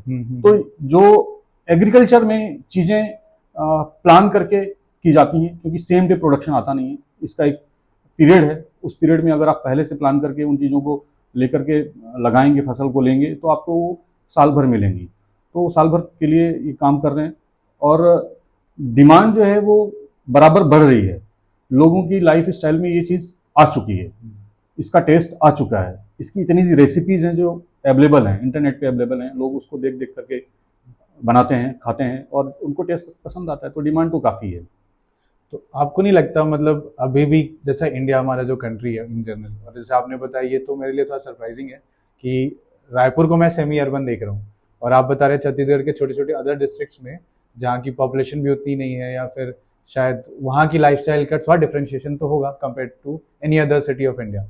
वहाँ पे भी लाइक पब्लिक डिमांड कर रहे, मतलब डिमांड बढ़ते जा रही, कंजम्पशन बढ़ रहा है, बट स्टिल जो हमारा इंडियन वेजिटेबल्स है जो एक्सोटिक जिसमें नहीं आ रहा, जो आप बता रहे हैं, और आपने डिफरेंस भी बहुत शायद सिंपल वे से बताया, किसी के भी जैसे समझने के लिए बड़ा आसान है, जो शायद यही है ना, जो डायरेक्ट रॉ खा सकते हैं वो एक्सोटिक में आ रहा है, एंड जो जिसको आपको फिर पकाना है या जो भी करना है वो आप उसको जनरल वेजिटेबल्स में ले रहे हो, ऐसा कुछ डिफरेंशिएशन है? हाँ, देखिए, रेसिपीज जो है ना, एक ही वेजिटेबल्स की कई सारी हैं। मैक्सिमम जो हैं, जो लीफी एक्जोटिक्स हैं, वो रॉ खाई जाती हैं। कुछ कुछ हैं जिन्हें स्टेयर फ्राई या हाफ कुक, आधा पकाते हैं, या जो वैसा सॉटे करके खाते हैं। तो आप अपने टेस्ट तो मेजर डिफरेंस क्या है अगर मैं समझूं तो, अपार्ट फ्रॉम ये डिफरेंस? मेजर डिफरेंस ये है कि इनकी जो न्यूट्रिशन वैल्यू है वो काफी हायर है, पहला, ये फर्स्ट पॉइंट, राइट। ठीक है। सेकंड थिंग, ये एक सुपर फूड कैटेगरी में आती हैं ये सारी एक्जोटिक वेजिटेबल्स। जैसे जो बॉक चॉय है, बॉक चॉय एक एक्जोटिक वेजिटेबल्स है जो रॉ भी खाई जाती है और जो हाफ कुक करके भी खाई जाती है, बॉयल करके भी खाई जाती है। इसमें बहुत ही हाई साइड न्यूट्रिशन वैल्यू होती है, तो इसको एक्जोटिक का सुपर फूड बोला जाता है। केल है, केल लीव्स भी, रॉकेट लीव्स हैं, ये सारी जितनी भी वेजिटेबल्स हैं, इनका जो क्वालिटी है न्यूट्रिशन के अकॉर्डिंग बहुत हायर है। हमारे यहाँ पे भी सुपर फूड है, हमारी जो पालक है इंडियन वेजिटेबल्स में, वो सुपर फूड है। उसको लोग अलग अलग रेसिपीज में खाते हैं, उसको उबाल के भी खाते हैं, उसका सूप भी बनाते हैं, उसका जूस भी बनाते हैं, उसको सैलड में भी खाते हैं। ये आपके ऊपर है कि आप उसकी रेसिपीज कैसी बना सकते हैं। पर जहां तक बात आती है कि ये इनका जो न्यूट्रिशन वैल्यू है वो काफ़ी हद तक हमारे इंडियन जो रेगुलर वेजिटेबल्स हैं उनसे काफ़ी बेहतर है। तो लोग हेल्दी डाइट पे इसको शामिल लोगों ने किया है और उस पर हम काम कर रहे हैं। मैं अभी जो आपने बताया मैं उस पर और लेके जाता हूँ, लेकिन मैं अभी भी एक बड़े सिंपल तरीके से समझना चाहूँगा। अगर जैसे आपको मान लो 3 to 5 पॉइंट्स में बताना हो, बेसिक डिफरेंस पहले मुझे आप ये समझाओ कि एग्जॉटिक वेजिटेबल्स तो मुझे कुछ आइडिया हो रहा है, या इन जनरल हमें भी एक जो आपने बोला जो कॉमन फूड्स हम सब सुन चुके हैं, ब्रोकली से लेकर जितने ऐसे एग्जाम्पल्स आपने दिए, और जो दूसरे अदर वेजिटेबल्स है तो उसको हम इंडियन हम कह भी रहे हैं, बट नॉन इंडियन वेजिटेबल्स भी हैं जो एग्जॉटिक नहीं है, शायद ऐसा भी है। तो एक्चुअली ये वेजिटेबल्स की कैटेगरीज क्या है, मतलब एग्जॉटिक, नॉन एग्जॉटिक, या इंडियन एंड फॉरेन? ये ट्रेडिशनल जो वेजिटेबल्स जो ग्रो हो रही थी, ट्रेडिशनल जो हमारे इंडियन सीड इंडस्ट्री में या इंडियन फार्मर्स जो ट्रेडिशन चला रहा था, जो सब्जियां उगा रहे थे, वो थी। अब हम जब ग्लोबल कॉन्सेप्ट पे काम करते हैं तो दुनिया में जो दूसरी जगहों पे अलग अलग देशों की जो सब्जियां हैं वो हम हमारे यहाँ पे उगा रहे हैं, वो हम उनके ब्रीड हमारे नहीं है, उनकी जो ओरिजिन हमारा नहीं है, लेकिन हमारे यहाँ पे उसका बाजार है और उनकी जो क्वालिटी है वो अच्छी है, न्यूट्रिशन वाइज, टेस्ट वाइज, और एक जो चलन है, जो एक कल्चरल चेंज है ना कि भाई आप अब केवल अपने गांव का खाना बस नहीं खाना चाहते ना, अब आप पूरी दुनिया का खाना खाना चाहते हैं। तो पूरी दुनिया की सब्जियां आपको चाहिए, पूरी दुनिया के फल आपको चाहिए, वो आपके यहाँ है नहीं। तो जो हमारे यहाँ नहीं है, जो हम बाहर से मंगाकर यूरोपियन या अमेरिकन या जो साउथ ईस्ट एशिया के जो दूसरे कंट्रीज हैं वहां से जो प्रोड्यूस आते हैं, उन वेजिटेबल्स को हम हमारे यहाँ ग्रो कर रहे हैं, वो एक्जोटिक्स कहलाती हैं। ओके, तो बेसिकली ट्रेडिशनल और एक्सोटिक, ये डिफरेंशिएशन, मतलब ये दो कैटेगरीज में हम डिवाइड करते हैं मोस्ट ऑफ द वेजिटेबल्स को, राइट? उसमें फिर आप मुझे एक्सोटिक के बारे में जो बता रहे थे, राइट? और अब अगर मैं आपसे पूछूं कि एक्सोटिक का और इसका डिफरेंस, अंडरस्टैंडिंग तो आ गई दोनों को, अगर डिफरेंशिएशन जैसे आप न्यूट्रिशनल वैल्यू के लिए बताएं, या अगर ऐसे 4-5 पॉइंट्स में मेजरली आप बता सको तो अपार्ट फ्रॉम न्यूट्रिशनल, और क्या क्यों? क्योंकि मेरा ये समझ, मैं कहने का मतलब ये इसलिए पूछ रहा हूँ क्योंकि अभी भी इंडिया जो मार्केट ओवरऑल है, हम इंडियन में हम अर्बन हो रहे हैं, हमारे पास वो ग्लोबल एक्सेसिबिलिटी आ रही है बिकॉज ऑफ इंटरनेट, और हमारे मतलब हम फोन में आज की डेट में कहीं से कुछ भी चीज़ें कंज्यूम करने के लिए देखते हैं या कर भी पाते हैं क्योंकि सप्लाई चेन आसान हो गया। बट अभी भी ट्रेडिशनल ही मार्केट शेयर इसका हाई है, आई गेस, मुझे एग्जैक्ट परसेंटेज नहीं पता, बट इन जनरल अभी भी इंडियन वेजिटेबल्स का ही काफी बड़ा बाजार है, क्योंकि मास पॉपुलेशन अभी भी ट्रेडिशनल फूड पे ही डिपेंडेंट है। और क्योंकि आपने इसमें एक सुपर फूड का भी कंसेप्ट आपने मुझे बता दिया, तो अब इसका कितना बड़ा मतलब एक शेयर होगा ओवरऑल आपके हिसाब से? अभी ग्रो हो रहा है ये एक्जोटिक का जो बाजार है वो बहुत छोटा है, लेकिन इसकी संभावना बहुत बड़ी है। इसमें जो मार्केट में कन्वर्जन है वो काफी तेजी से हो रहा है, और आने वाले टाइम पे ये ऑलमोस्ट लोगों की डेली डाइट का एक हिस्सा होगा। कंप्लीटली इसको डाइट प्लान पे तो लोग लेकर के नहीं जाएंगे, क्योंकि मेन फूड तो हमारा वही है जो हम सदियों से खाते चले आ रहे हैं। हम उसकी रेसिपीज, उसके स्वाद को अपने हिसाब से बदलते हुए अलग अलग, हमारे ऐसा नहीं कि एक्जोटिक वेजिटेबल्स हमारी इंडियन जो वेजिटेबल्स में यूज नहीं की जाती, मिक्सर बनते हैं उनकी रेसिपीज में यूज होता है, तो वो सारी चीजें हैं। और एक्जोटिक्स का खास तौर सर पे ये है कि एक्चुअली ये इंग्लिश फूड है, इंग्लिश वेजिटेबल्स हैं, उसको एक्जोटिक भी बोलते हैं, इंग्लिश वेजिटेबल्स भी बोलते हैं। और ये हमारे यहाँ पे नॉर्थ ईस्ट में काफी सालों से, काफी पहले से चल रहा था। नॉर्थ ईस्ट के लोग जो लीफी वेजिटेबल्स खाते हैं उसमें बॉक चॉय उनका डेली रूटीन का है। चाइनीज कैबेज जिसको हम बोलते हैं वो काफी समय से कंज्यूम कर रहे हैं, वो हमारे इंडिया में उसका प्रोडक्शन हो रहा है, बाहर से नहीं आता था। जैसे मैंने ये चीज़ का कंसेप्ट अगर मैं देखूँ ना, जब हम भी ट्रैवल करते हैं स्मॉलर सिटीज़ में, और ये तो मुझे जो एक्जॉटिक इंग्रेडिएंट्स समझ में आता है जो बहुत कॉमन है, जो आपने बताया भी है। तो जैसे मान लीजिए कोई एक फास्ट फूड का चेन खुलता है किसी सिटी में, कोई भी बर्गर की बिजनेस का या जो भी है, और तो क्योंकि वो बर्गर कंज्यूम कर रहे हैं, उनके लिए फर्स्ट टाइम है, या वो पिज़्ज़ा कंज्यूम कर रहे हैं और एनी अदर कॉन्टिनेंटल या अमेरिकन फास्ट फूड और any other kind of they consume, तो उसके वजह से उनकी लाइफ में वहाँ से उनको एक्जॉटिक वेजिटेबल्स का डिफरेंस समझ में आता है, जो कि ये ट्रेडिशनल वेजिटेबल्स यूज़ नहीं हो रहे, राइट? तो ये कंजम्पशन से जो अवेयरनेस आ रही है, अब पर्टिकुलर फिर इंटरनेट तो है ही, डेटा कंज्यूम कर रहे हैं सब, स्टिल मुझे अभी भी समझ में नहीं आता कि क्या ये रिप्लेस करेगा कि अगर एक टेबल पे, डिनर टेबल पे 5 थालियाँ लगी हैं, तो क्या उनमें से एक थाली एक्जॉटिक के लिए निकल गया और 4 बज गए ट्रेडिशनल? ऐसा अभी भी आपको लगता है ये आ गया है, या इससे ज़्यादा हो चुका है, और या ये आने वाला है? क्या नहीं, ये तो मिक्स चल रहा है, केवल एक्जोटिक से काम नहीं चलेगा। लोगों को अपने टेस्ट के हिसाब से सारी जो थालियां हैं उन सारी थालियों में थोड़ा थोड़ा सब कुछ चाहिए। हाँ नहीं, मेरा तो अगर वो थाली इन द सेंस ऐसा था कि कल तक वो थालियों में सिर्फ ट्रेडिशनल था 100%। हाँ, अब उसमें क्या उसका एक plate I mean kind of 20% हाँ आ चुका है क्या? आ चुका है। छोटे से बड़े सारे शहरों में ऑलमोस्ट ये मान के चलिए अर्बन में तो मोर देन 50% कन्वर्जन हो चुका है। ओके, ऐसा हो चुका है एक्चुअली। अब जो है ना पास्ता खाते हैं, हाँ खाता हूँ। तो पास्ता में जो वेजिटेबल्स यूज होती हैं वो सारी एक्जोटिक्स हैं। ओके, आप जुकनी यूज करते हैं उसमें, आप बेबी कॉर्न यूज करते हैं उसमें, आप ब्रोकली यूज करते हैं उसमें, आप कलर कैप्सिकम जिसको बेल पेपर्स बोलते हैं वो यूज करते हैं। आप इटालियन हर्ब्स में आप उसमें ड्राई जो यूज करते हैं बेसिल, आप पार्सली यूज करते हैं उसमें, तो वो सारी चीजें जो एक्जोटिक्स हैं ऑलरेडी आ चुकी हैं बहुत पहले से। तो ये ओके, अब मैं कनेक्ट कर पा रहा हूँ। तो बेसिकली विदाउट प्रॉपर अवेयरनेस भी कंजम्पशन हो चुका है, कंजम्पशन हाई हो रहा है। हाँ, एक हुआ जो लोगों को अवेयरनेस है तो वो एज अ कॉन्शियस होके अपने लिए परचेज कर रहे हैं, उनका एक कंजम्पशन तो हाई है जो अर्बन तक लिमिट नहीं रहा। बोल रहे अर्बन में हमारी फूड की जो लिस्ट है काफी बदल चुकी है। हम पिज्जा, पास्ता, सैंडविच, बर्गर, ये हमारी एक फेवरेट कैटेगरी फूड हो चुकी है। फास्ट फूड जिसको हम बोलते थे। इन फास्ट फूड्स में जो यूज होने वाले जो फ्रूट्स, वेजिटेबल्स या जो भी चीजें हैं वो सारी कॉन्टिनेंटल्स हैं, इंग्लिश वेजिटेबल्स हैं।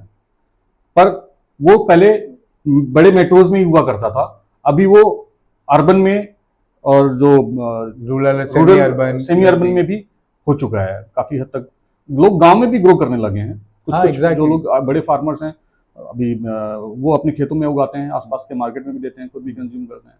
मैं यही समझना चाहता हूँ क्योंकि एज सच अगर हम इंटरनेट पे डेटा भी देखते हैं, क्योंकि मोस्टली हमें डेटा जो हम निकालते भी हैं, रिसर्च करते हैं, हमारे इनसाइट्स निकालते हैं, तो ऐसे इतना ऑर्गेनाइज तरीके से ये इन्फॉर्मेशन अवेलेबल नहीं है। क्योंकि आप इतने साल से फार्मिंग में हो और क्योंकि मतलब आप इस इंडस्ट्री से आपको काफ़ी हद तक का एक्सपीरियंस एंड नॉलेज है, आपके कनेक्शंस भी हैं, आपका नेटवर्क भी है। तो मेरे ख्याल से जैसे आपने बताया कि अब लोग गाँव में भी ये उगाने लगे, मतलब फार्मर इसकी फार्मिंग कर रहे हैं क्योंकि इसकी डिमांड हाई हो रही है और इंडिया में ही प्रोड्यूस कर रहे हैं। आप तो चलो फिर भी आपने एज अ पैशन, आपने as a startup, as an entrepreneur start करा, बट जिनका शुरू से उनका जो रोजगार है, उनकी मतलब जीविका थी वो फार्मिंग ही रही है, और वो शायद पहले ट्रेडिशनल प्रोडक्ट्स वो उस पर वो करते थे, और आज की डेट में उन्होंने शायद आप बता रहे हो तो चेंज करी। तो ये जो शिफ्ट आ रहा है, और ये तो मुझे बहुत सरप्राइजिंग है जो आप बता रहे हो कि अर्बन में एक्चुअली 50% का शिफ्ट हो चुका है। मतलब अगर आप जो मैं आपसे पूछ रहा था अगर 5 थालियाँ हैं तो ऐसा, तो फिर मेरे ख्याल से अगर 50 अर्बन में हुआ है तो रायपुर जैसे सिटी हो या इससे और स्मॉल टाउन है तो आई गेस एक थाली का स्पेस तो निकाल ही चुके होंगे। मतलब हम ट्रेडिशनल के साथ साथ जैसे अगर मम्मी लोग की शॉपिंग का सीन है, हम कुछ जा रहे हैं मार्केट जाके ग्रोसरी हमारी जो हम उठा रहे हैं, तो उसमें से मतलब हमने 10% स्पेस तो डाल ही दिया इंडिया में। हाँ, आ चुका है। एक्जोटिक्स का तो काफी हद तक आ ही गया है, कैसा भी फैमिली हो, किसी भी बिल्कुल रीजन का हो। बिल्कुल हफ्ते में 1 या 2 बार तो ऐसा होता है कि आपकी जो फूड है, आपकी जो थाली है उसमें ये सारी चीजें आ ही चुकी हैं, राइट। तो ओवरऑल फिर ऐसे देखा जाए तो इंडिया में इसका मार्केट तो काफी फास्ट ग्रो कर चुका है, बहुत तेजी से। और उसका एक चंक अगर आप अपने लिए भी देख रहे हो, आपके कितने प्लेयर्स हैं इंडिया में, राइट, उसमें आप खुद ग्रो भी कर रहे हो। तो आप अभी छत्तीसगढ़ में या इन जनरल रायपुर का तो चलो इट्स अ सिटी, बट अगर छत्तीसगढ़ के हिसाब से आप जो बता रहे थे क्योंकि आपके डिस्ट्रीब्यूशन भी हो रहे हैं, आप स्ट्रॉबेरी में तो आपने बताया 60% शेयर आपके पास है, यहाँ पे क्या सीन लग रहा है आपको? एक्जोटिक लीफी वेजिटेबल्स में मेरे पास 70% शेयर है रायपुर में आज की डेट में। हाँ, लीफी वेजिटेबल्स जिसमें मैंने सेलेक्टेड लेट्यूस का आपको बताया, वो ऑलमोस्ट 70% मैं देता हूँ। मतलब हमारे फार्म से प्रोड्यूस होता है वो, और हम उसकी मार्केटिंग करते हैं। और ये कितने टाइम का ये सक्सेस है? अभी ये जो सीजन स्टार्ट हुआ, हाँ, समर से लेकर के रेनी सीजन तक, हाँ, ये ऑलमोस्ट 70 to 80% हमारे यहाँ से जाएगा। क्योंकि जो क्वालिटी लोगों को चाहिए ना वो हम दे पा रहे हैं। ट्रांसपोर्टेशन में बहुत खराब होता है, इनकी जो सेल्फ लाइफ होती है वो भी जो है कम होती है। इनको एक पर्टिकुलर टेम्परेचर में स्टोर करना होता है, तो जब हम ट्रांसपोर्टेशन में इसको लेके जाते हैं समर में, रेनी सीजन में, ये काफ़ी हद तक खराब होती हैं। लोग खाने वाले प्लस इसे बेचने वाले वो दोनों हमारे संपर्क में हैं, और हमारा जितना भी प्रोड्यूस होता है वो ऑलमोस्ट टोटल सेल हो जाता है। तो आपको इस पोजीशन तक आने के लिए कितने साल लगे? लगभग ये 2 से 3 साल हुए। ओके, ये वैसे ही है जैसे आपने स्ट्रॉबेरी के लिए जब पैरेलली एक साथ दोनों को साथ में लेकर के चला हमने। ओके, फ्रूट्स एंड वेजिटेबल्स दोनों पे आप एक साथ कर रहे थे। वाह। तो अब जैसे मुझे आप थोड़ा सा एक आइडिया दे सकते हो कि ये इसके टेक्नोलॉजीज के अगर किसी और को इसमें आना है, ठीक है, जैसे आपने स्ट्रॉबेरी के लिए किया या एक्सोटिक लीफी वेजिटेबल्स के लिए आप बता रहे हो इतना जल्दी आपने 2 साल में मार्केट शेयर कर लिया है, और आई एम श्योर आप धीरे धीरे ग्रो करते हुए पैन इंडिया भी अपना कर रहे होगे। ये कैसे स्टार्ट कैसे होता है ये, मतलब अगर किसी को जो इस बैकग्राउंड से नहीं है, मतलब जैसे मुझे करना है, मैं ना एग्रीकल्चर का मुझे नॉलेज है ना मुझे इसकी फार्मिंग का, मतलब हो सकता है बहुत ज़्यादा इंटरेस्ट पहले नहीं था, अब थोड़ा सा आने लग गया है बिकॉज ऑफ जो चेंजेस आ रहे हैं या हम जैसा देख रहे हैं मार्केट को, इतनी अडल्ट्रेशन है, और ये तो लगता है कि क्यों ना हम खुद भी करें, राइट। तो ये एक एज एन इंटरेस्ट की वजह से थोड़ा चेंजेस आया। तो अगर मेरे जैसे बंदे को करना है या फिर किसी और जनरल लेमैन को करना है, या कोई यूथ है जिसको एक करियर प्रोस्पेक्टिव इसको एज अ बिजनेस ही निकालना है, तो क्योंकि ये बहुत कैसा है, बहुत अच्छी बात आपने की। हाँ। ये आने वाले समय में जैसे जैसे बाजार बढ़ेगा वैसे वैसे इसके उत्पादन पे बड़ा चैलेंज आएगा, तो ये अकेले हमारे से तो नहीं हो सकता। हमें और भी हम ऐसे लोग चाहिए जो पर्टिकुलर इन सेगमेंट्स में हमारे साथ काम करें, उनको इसके लिए जो चीज़ चाहिए हो वो हम देने को तैयार हैं। प्रॉपर कंसल्टेंसी जो उसको चाहिए, एग्रोनॉमी जो उसको चाहिए, उसके लिए जो बाजार चाहिए, उसके लिए जो प्रोडक्शन के लिए जो रॉ मटेरियल चाहिए, वो सारी चीज़ों पे हम उनके साथ काम कर रहे हैं। और अगर कोई करना चाहता है तो उसको प्रॉपर जो सपोर्ट चाहिए इस प्रोडक्शन के लिए, मार्केट के लिए, हर चीज़ के लिए हम देने को तैयार हैं, और हम दे भी रहे हैं। काफ़ी सारे ऐसे जो फार्मर्स हैं और कुछ फर्म्स भी हैं जो हमसे कंसल्टेंसी लेती हैं और हम उन्हें प्रॉपर कंसल्टेंसी देते हैं। इवन कई बार तो हम खुद भी उनसे उनका प्रिक्योरमेंट जो प्रोडक्शन है प्रिक्योर करके हम हमारे लिए लेते हैं। हमारे पास कई बार ऐसा होता है कि डिमांड रहती है और हमारे पास नहीं होता है, तो फिर हम आउटसोर्स उन्हीं से करते हैं। तो अगर और कोई ऐसे लोग हैं जो करना चाहें तो ऑलवेज वेलकम। मैं तो बोलूँगा कि आएँ, जुड़ें और इसकी सक्सेस में हमारे साथ काम करें। ये अगेन मेरे लिए एक सरप्राइज है, मैं तो अभी तक ये समझना रहा था जो आपने आंसर नहीं दिया कि अगर ये करना है तो इसका तरीका क्या है, या प्लीज अभी तरीका बताया ना मैंने कि तरीका वही है। हाँ। कि आपको जानने का जो नॉलेज चाहिए वो हम देंगे, एक कंसल्टेंसी आपको देंगे कि आपको करना क्या है, कैसे करना है, क्या लगाइए आप क्या मत लगाइए। तो इस सेगमेंट में जब आप आएंगे तो आपको आपके लिए जितनी सारी चीजें जरूरत की हैं वो सारी चीजें हम आपको बताएंगे। ठीक है, अगर वो आप पहले से जानते हैं तो सर कोई बात नहीं, आप आइए, मोस्ट वेलकम, आप बाजार में करिए और आप भी हमारे साथ कम्पीट करिए। लेकिन अगर आप नए हैं और आपको करना है तो आपको उसके लिए पहले अच्छे तरीके से समझना पड़ेगा। तो आप हमारे फार्म पे आइए, आप देखिए हम कैसे करते हैं, और आप अगर हमारे साथ जुड़ के करना चाहते हैं तो उसमें भी हम आपको सपोर्ट करेंगे। आप इंडिविजुअल करना चाहते हैं तो उसमें भी हम आपको सपोर्ट करेंगे। आप करिए, बाजार जैसे जैसे बढ़ेगा, लोगों तक जैसे जैसे इसकी जो सप्लाई होगी तो वो अच्छी बात है हमारे लिए भी और आपके लिए भी। तो मान लीजिए जैसे कि मुझे मालूम है आप, क्योंकि अब बता दिया आपने, तो आप कंसल्टेशन प्रोवाइड कर रहे हो किसी को भी इस पे करियर पर्सपेक्टिव पे, या ऐसा कुछ करना है, या उसके पास लैंड है और उसको एक अपॉर्चुनिटी चाहिए नया क्या कर सकते हैं, तो उसके लिए तो आपसे वो जुड़े पर्सनली और फिर आप उसको गाइड भी करोगे।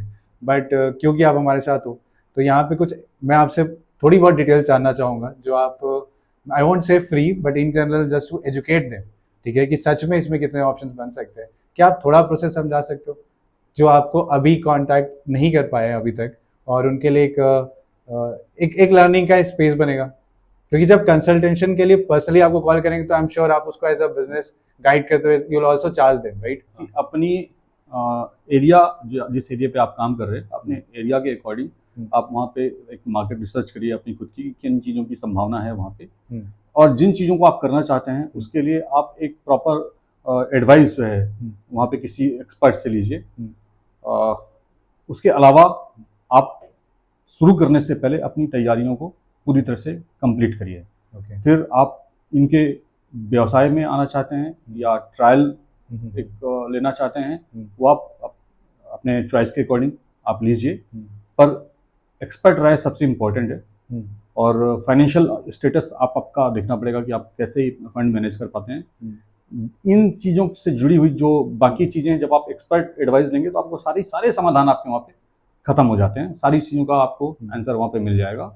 अगर आप नए हैं तो must be take expert advice, और नहीं तो बाकी आप तो हैं, आपको कभी भी कोई भी कांटेक्ट कर संपर्क करिए, जहाँ तक बेहतर हो सके हम आपको उसमें राय देंगे, सलाह देंगे। कई फार्मर्स आते हैं हमारे पास और वो खुद भी स्ट्रॉबेरी का उन्होंने हमारे पास कांटेक्ट किया, पेपर में देखा, न्यूज़ में देखा, तो उन्होंने बोला, तो हमने जहाँ पे हो सकता था हमने उनको एडवाइस दी, और जहाँ नहीं हो सकता था हमने उनको मना किया कि आप मत करिए। ओके, ये भी आप सलाह देते हैं, क्योंकि देखिए चैलेंजेस हैं, इसको इतना आसान नहीं है, इसका उत्पादन लेना, इसका व्यापार करना बहुत चैलेंजिंग है। तो आप अगर बिल्कुल मेंटली इकोनॉमिकली फिट हैं और आप करना चाहते हैं तो आप जुड़िए, अदर देन आप करने से पहले उसको पहले समझिए और एक्सपर्ट एडवाइस लीजिए। तो मतलब अगर जो यूथ सोच रहा है कि ये एक शॉर्ट टर्म कुछ एफर्ट दे के फास्ट मनी का स्पेस, वो ये स्पेस नहीं है। देखिए कहने का मतलब आपका ये एग्रीकल्चर मेंटली आप फिट बोले, एग्रीकल्चर पेशेंस चाहिए। एग्रीकल्चर में जितनी भी चीजें हैं ना वो बहुत ही फैक्टर्स के ऊपर डिपेंड करती हैं। इनके सबके अलग अलग फैक्टर होते हैं। तो आप सिर्फ एक ही उम्मीद से अगर आप आए कि हमने लगाया और हमको सब कुछ मिलना है, तो वो आपको आपकी किस्मत पे या ऐसा आपने अच्छा हार्ड वर्क किया है, आप सक्सेस हो गए, ये एक अलग पहलू हुआ। लेकिन इसको जब तक आप अच्छे तरीके से समझ ना लें तब तक आप इस पे एकदम से आगे मत बढ़िए। और अगर आप आपका क्या बैकग्राउंड है वो आपको समझना पड़ेगा।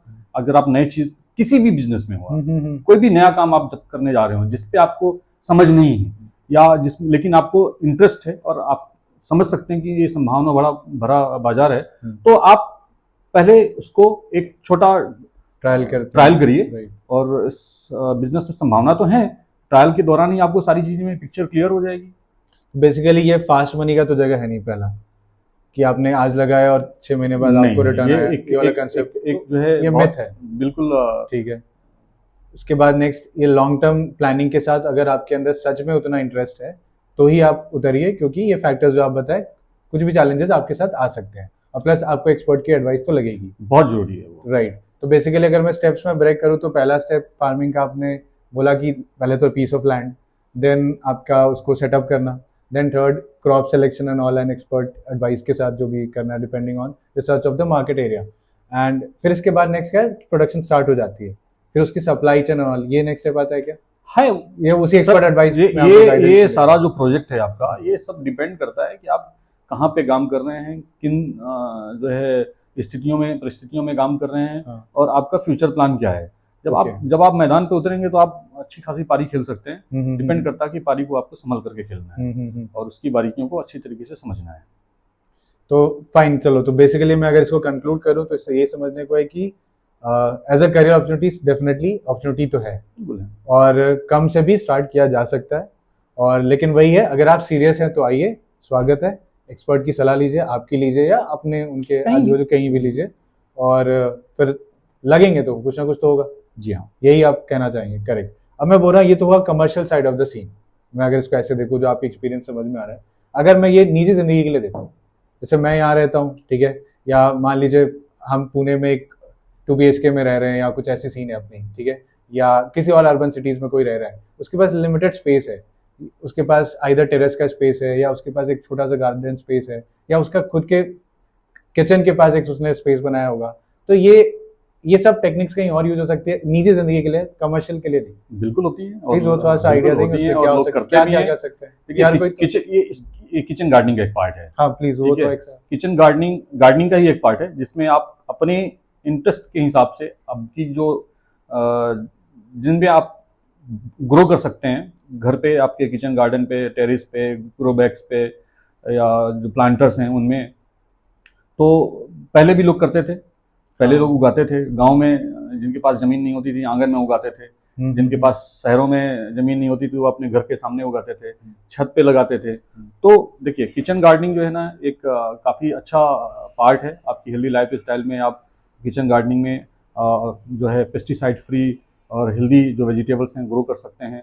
माइक्रो ग्रीन्स उसमें एक बहुत अच्छा सेगमेंट है कि आप जिनके पास जमीन ही नहीं है, जिनके पास छत नहीं है, जिनके पास आंगन नहीं है, वो भी माइक्रो ग्रीन्स घर में ग्रो कर सकते हैं। और माइक्रो ग्रीन्स एक वेजिटेबल्स की वो स्टेज है जहाँ पे आप रॉ वेजिटेबल्स और पूर्णतः फर्टिलाइजर्स, पेस्टिसाइड्स या किसी और के यूज किए बिना ग्रो करके आप कंज्यूम कर सकते हैं। नहीं, ये माइक्रो ग्रीन्स तो मतलब मैंने सुना है पहले, लेकिन ऑब्वियसली आप जो एक्सप्लेन कर रहे हैं मैं नहीं रोकूंगा, आप उसको और बताओ, मुझे भी जानना है। और आई एम श्योर कईयों के लिए नया भी कंसेप्ट होगा। और ये आप तब बता रहे हो जब जैसे किसी के पास सच में टेरेस का स्पेस नहीं है या फिर उसके पास उतना बालकनी स्पेस नहीं है या any other form of space नहीं है जहाँ पे वो अदर फॉर्म ऑफ गार्डनिंग या फार्मिंग कर सके। तो ये माइक्रोग्रीन्स का ओवरऑल आप मुझे बताओ कितने कम स्पेस में और क्या क्या हो सकता है, और ये पूरा कंसेप्ट क्या है उसका? माइक्रोग्रीन्स आप एक कमरे में अगर रह रहे हैं, आप वहां भी उगा सकते हैं। मतलब मुंबई में भी किया जा सकता है ऐसे शहरों में जहाँ पे लोगों के पास लिमिटेड स्पेस है। माइक्रोग्रीन्स सीड जर्मिनेशन, जो सीड जर्मिनेट होता है, उगता है, उस सीड के उगने, मतलब हमारा जो एक अंकुरित अनाज हम खाते थे ना, अंकुरित अनाज के बाद की स्टेज है, और जो पौधे की जो सीडलिंग्स होती है जिनको खेतों पे या बाकी चीजों पे लगाया जाता है, उसके पहले की स्टेज है। 7 to 10 डेज के बीच का जो अंकुरित पौधा है, 2 to 3 लीव्स का, जिसमें सिर्फ और सिर्फ वाटर ही दिया जाता है, पानी ही दिया जाता है, वो पूरी तरह से केमिकल फ्री होता है और पूरी तरह से पेस्टिसाइड फ्री होता है, उसमें कुछ भी वाटर के अलावा नहीं दिया जाता, और हेल्दीएस्ट जो प्रोड्यूस होता है वो माइक्रोग्रीन्स। आप अपनी डेली लाइफ में लेकर के आइए, आप देखिए कितनी बेहतरीन चीज आप तो घर सर पे ये ला सकते हैं। तो मतलब बट ये माइक्रोग्रीन जो आप बता रहे थे, ये वेजिटेबल्स तो प्रोड्यूस नहीं बन रही है ना फॉर्म में, या फ्रूट तो बन के नहीं आ रहा है, उससे पहले का स्टेज है जब वो सीड से जर्मिनेट होके जैसे पहला लीफ ही आया है, ऐसा कुछ है? ये 2 to 3 leaves, 2 to 3 leaves. Okay, तो उसकी मतलब रूट्स ये भी तब उसकी रूट्स भी कंज्यूम की जाती हैं। नहीं, तो फिर आप मुझे थोड़ा सा समझाओ, क्योंकि ये जो जैसे kitchen हम gardening आप बताए। जैसे हम एक आमतौर पर हम रेडिश है, हाँ ठीक है, रेडिश का माइक्रोग्रीन्स बहुत हेल्दी माइक्रोग्रीन्स माना जाता है। रेडिश में हम रूट्स जो होती हैं वो खाते हैं, ठीक है, उसकी लीव्स वेजिटेबल्स वो भी हम यूज करते हैं, तो रेडिश को हम 100% यूज करते हैं, ठीक है। ये रेडिश में जो माइक्रोग्रीन्स है वो 7 to 8 डेज में उस साइज में आता है कि आप उसको कंज्यूम कर लीजिए। ये पूरी तरह से जो है केमिकल फ्री है। आप अपने रूम पे एक ग्रो बैग पे, आप एक ट्रे पे कोकोपीट की सहायता से ग्रो करते हैं, सॉइल फ्री है ये, इसमें मिट्टी का यूज नहीं होता है। ओके, इसको आप अपने रूम टेम्परेचर पे ग्रो कर सकते हैं। ये सारी जो चीजें हैं, ये आप अपने घर पे जितनी भी वेजिटेबल्स हैं, जितने भी अनाज हैं, उनकी आप माइक्रोग्रीन स्टेज जो है वो जो आप कंज्यूम करेंगे तो आपको सबसे हेल्दीएस्ट वेजिटेबल्स और न्यूट्रिशन का एक आपको पार्ट मिलेगा। आप उसमें अंकुरित अनाज, चने हैं, सोयाबीन है, उड़द है, मूंग है, गेहूं है, ज्वार है, बाजरा है, आपका जितनी वेजिटेबल्स हैं, पालक है, मेथी है, धनिया है, ये सारी चीजें आप, इवन एक्जोटिक्स, ये सारी चीजें आप माइक्रोग्रीन्स के फॉर्मेट में ग्रो करके अपने घर पे अपनी डेली रूटीन पे ले सकते हैं। स्प्राउट्स आप खाते ही हैं, स्प्राउट्स आपका एक बड़ा अच्छा नेक्स्ट स्टेप है ये, और पोषक तत्वों से भरपूर है। तो बट ये एक्चुअली एक न्यू फॉर्म ऑफ फूड हो गया ना ये, मतलब स्प्राउट्स तक तो पीपल वेर अवेयर, हमको आदत है खाने की, जी जी, और इससे बाद नहीं तो हम डायरेक्ट जो एक्चुअली प्रोड्यूस होके आता है, बीटा फ्रूट और वेजिटेबल, जो फाइनल प्रोडक्ट होता है हम उसको कंज्यूम करते हैं। आप इन दोनों के बीच का स्टेज बता रहे हैं, ये तो फिर एक नए काइंड ऑफ कॉन्सेप्ट है। जी हाँ, ये आमतौर पर क्या होता है, हमारी भाग दौड़ भरी जिंदगी में हम जो अपनी डाइट पे, अपनी हेल्थ पे हम इतना फोकस नहीं कर पाते, हमारे पास समय नहीं होता, तो हमारे पास स्पेस नहीं होता, तो इन चीजों में आपको हार्डली 5 मिनट्स लगने हैं। 5 मिनट में आप जिस चीज का आपको टेस्ट अच्छा लगता है, आप उसको अपने घर पे उगा सकते हैं। आपको सीड डालने हैं और सिर्फ दिन में एक बार उस पर पानी देना है। 7 days to 10 days में वो आपको खाने लायक हो जाएगा, और आप अपने टेस्ट के अकॉर्डिंग आप सैलेड में उसको मिक्स करिए, आप उसके जो वेजिटेबल्स आप खाते हैं उनके ऊपर उसको गार्निश करके कंज्यूम करिए। तरीके बहुत सारे हैं खाने के, आपको किसी पे डिपेंड नहीं होना इसके लिए। आप जब बात करते हैं कि हेल्दी वेजिटेबल्स या हेल्दी फूड आपको कैसे मिले, पेस्टिसाइड फ्रूट जो वेजिटेबल्स कैसे मिले, आप किचन गार्डनिंग में कैसे कर पाए, आपके पास जगह ही नहीं है, आपके पास समय ही नहीं है, बट आप खाना चाहते हैं, बेस्ट ऑप्शन है आप माइक्रोग्रीन्स। क्या ये new category of one of the super food के अंदर आएगा? डेफिनेटली आएगा, और ये एक जो है इसके हेल्थ बेनिफिट जो आप बता रहे हैं, न्यूट्रिशनल वैल्यू है, जी बिल्कुल हाई न्यूट्रिशन वैल्यू है। आप जो इस टाइप के जो फूड होते हैं, इन सबको सुपर फूड कैटेगरी में वही माना जाता है। सीड जो होता है, सीड ऐसा पौधा जो बिना न्यूट्रिशन के, हम जो न्यूट्रिशन बाहर से देते हैं उसके बिना अगर वो ग्रो कर रहा है और अगर वो जीवित है तो उसमें कितना न्यूट्रिशन होगा? हाँ, अग्री। हम उसको ना इनपुट्स में सिर्फ वाटर दे रहे हैं, तो एक सिर्फ पानी मिलने से वो ग्रो कर रहा है, दैट मीन्स उसके अंदर इतना न्यूट्रिशन है तभी वो ग्रो कर पा रहा है। तो उसके अंदर जो नेचुरल पोषक तत्व हैं आपके लिए जो जरूरी हैं वो सब हैं। माइक्रोग्रीन्स एक बहुत अच्छा प्रोडक्ट है जो आप अपनी हेल्दी लाइफ में अपने घर पे इसको तैयार करके खा सकते हैं। और जब आप बात करते हैं कि पेस्टिसाइड फ्री चीजें कैसे मिलें, तो ये सबसे बेस्ट ऑप्शन है आपके पास कि आप पेस्टिसाइड फ्री जो प्रोड्यूस है वो आप अपने घर में ग्रो कर सकते हैं। किचन गार्डनिंग में आपके लिए इजी वे माइक्रोग्रीन्स है। तो इसका भी जो बेसिक बहुत इजी प्रोसेस जो बता रहे हो वही है जी, मतलब आप बस सीड्स का मैनेज हमारे ट्रेडिशन में पीढ़ियों से चला रहा था माइक्रोग्रीन्स उगाना, और हम उगाते भी थे। कैसे? रूम के अंदर जहां पे अंधेरा होता था, सिर्फ उजाले में दिया होता था।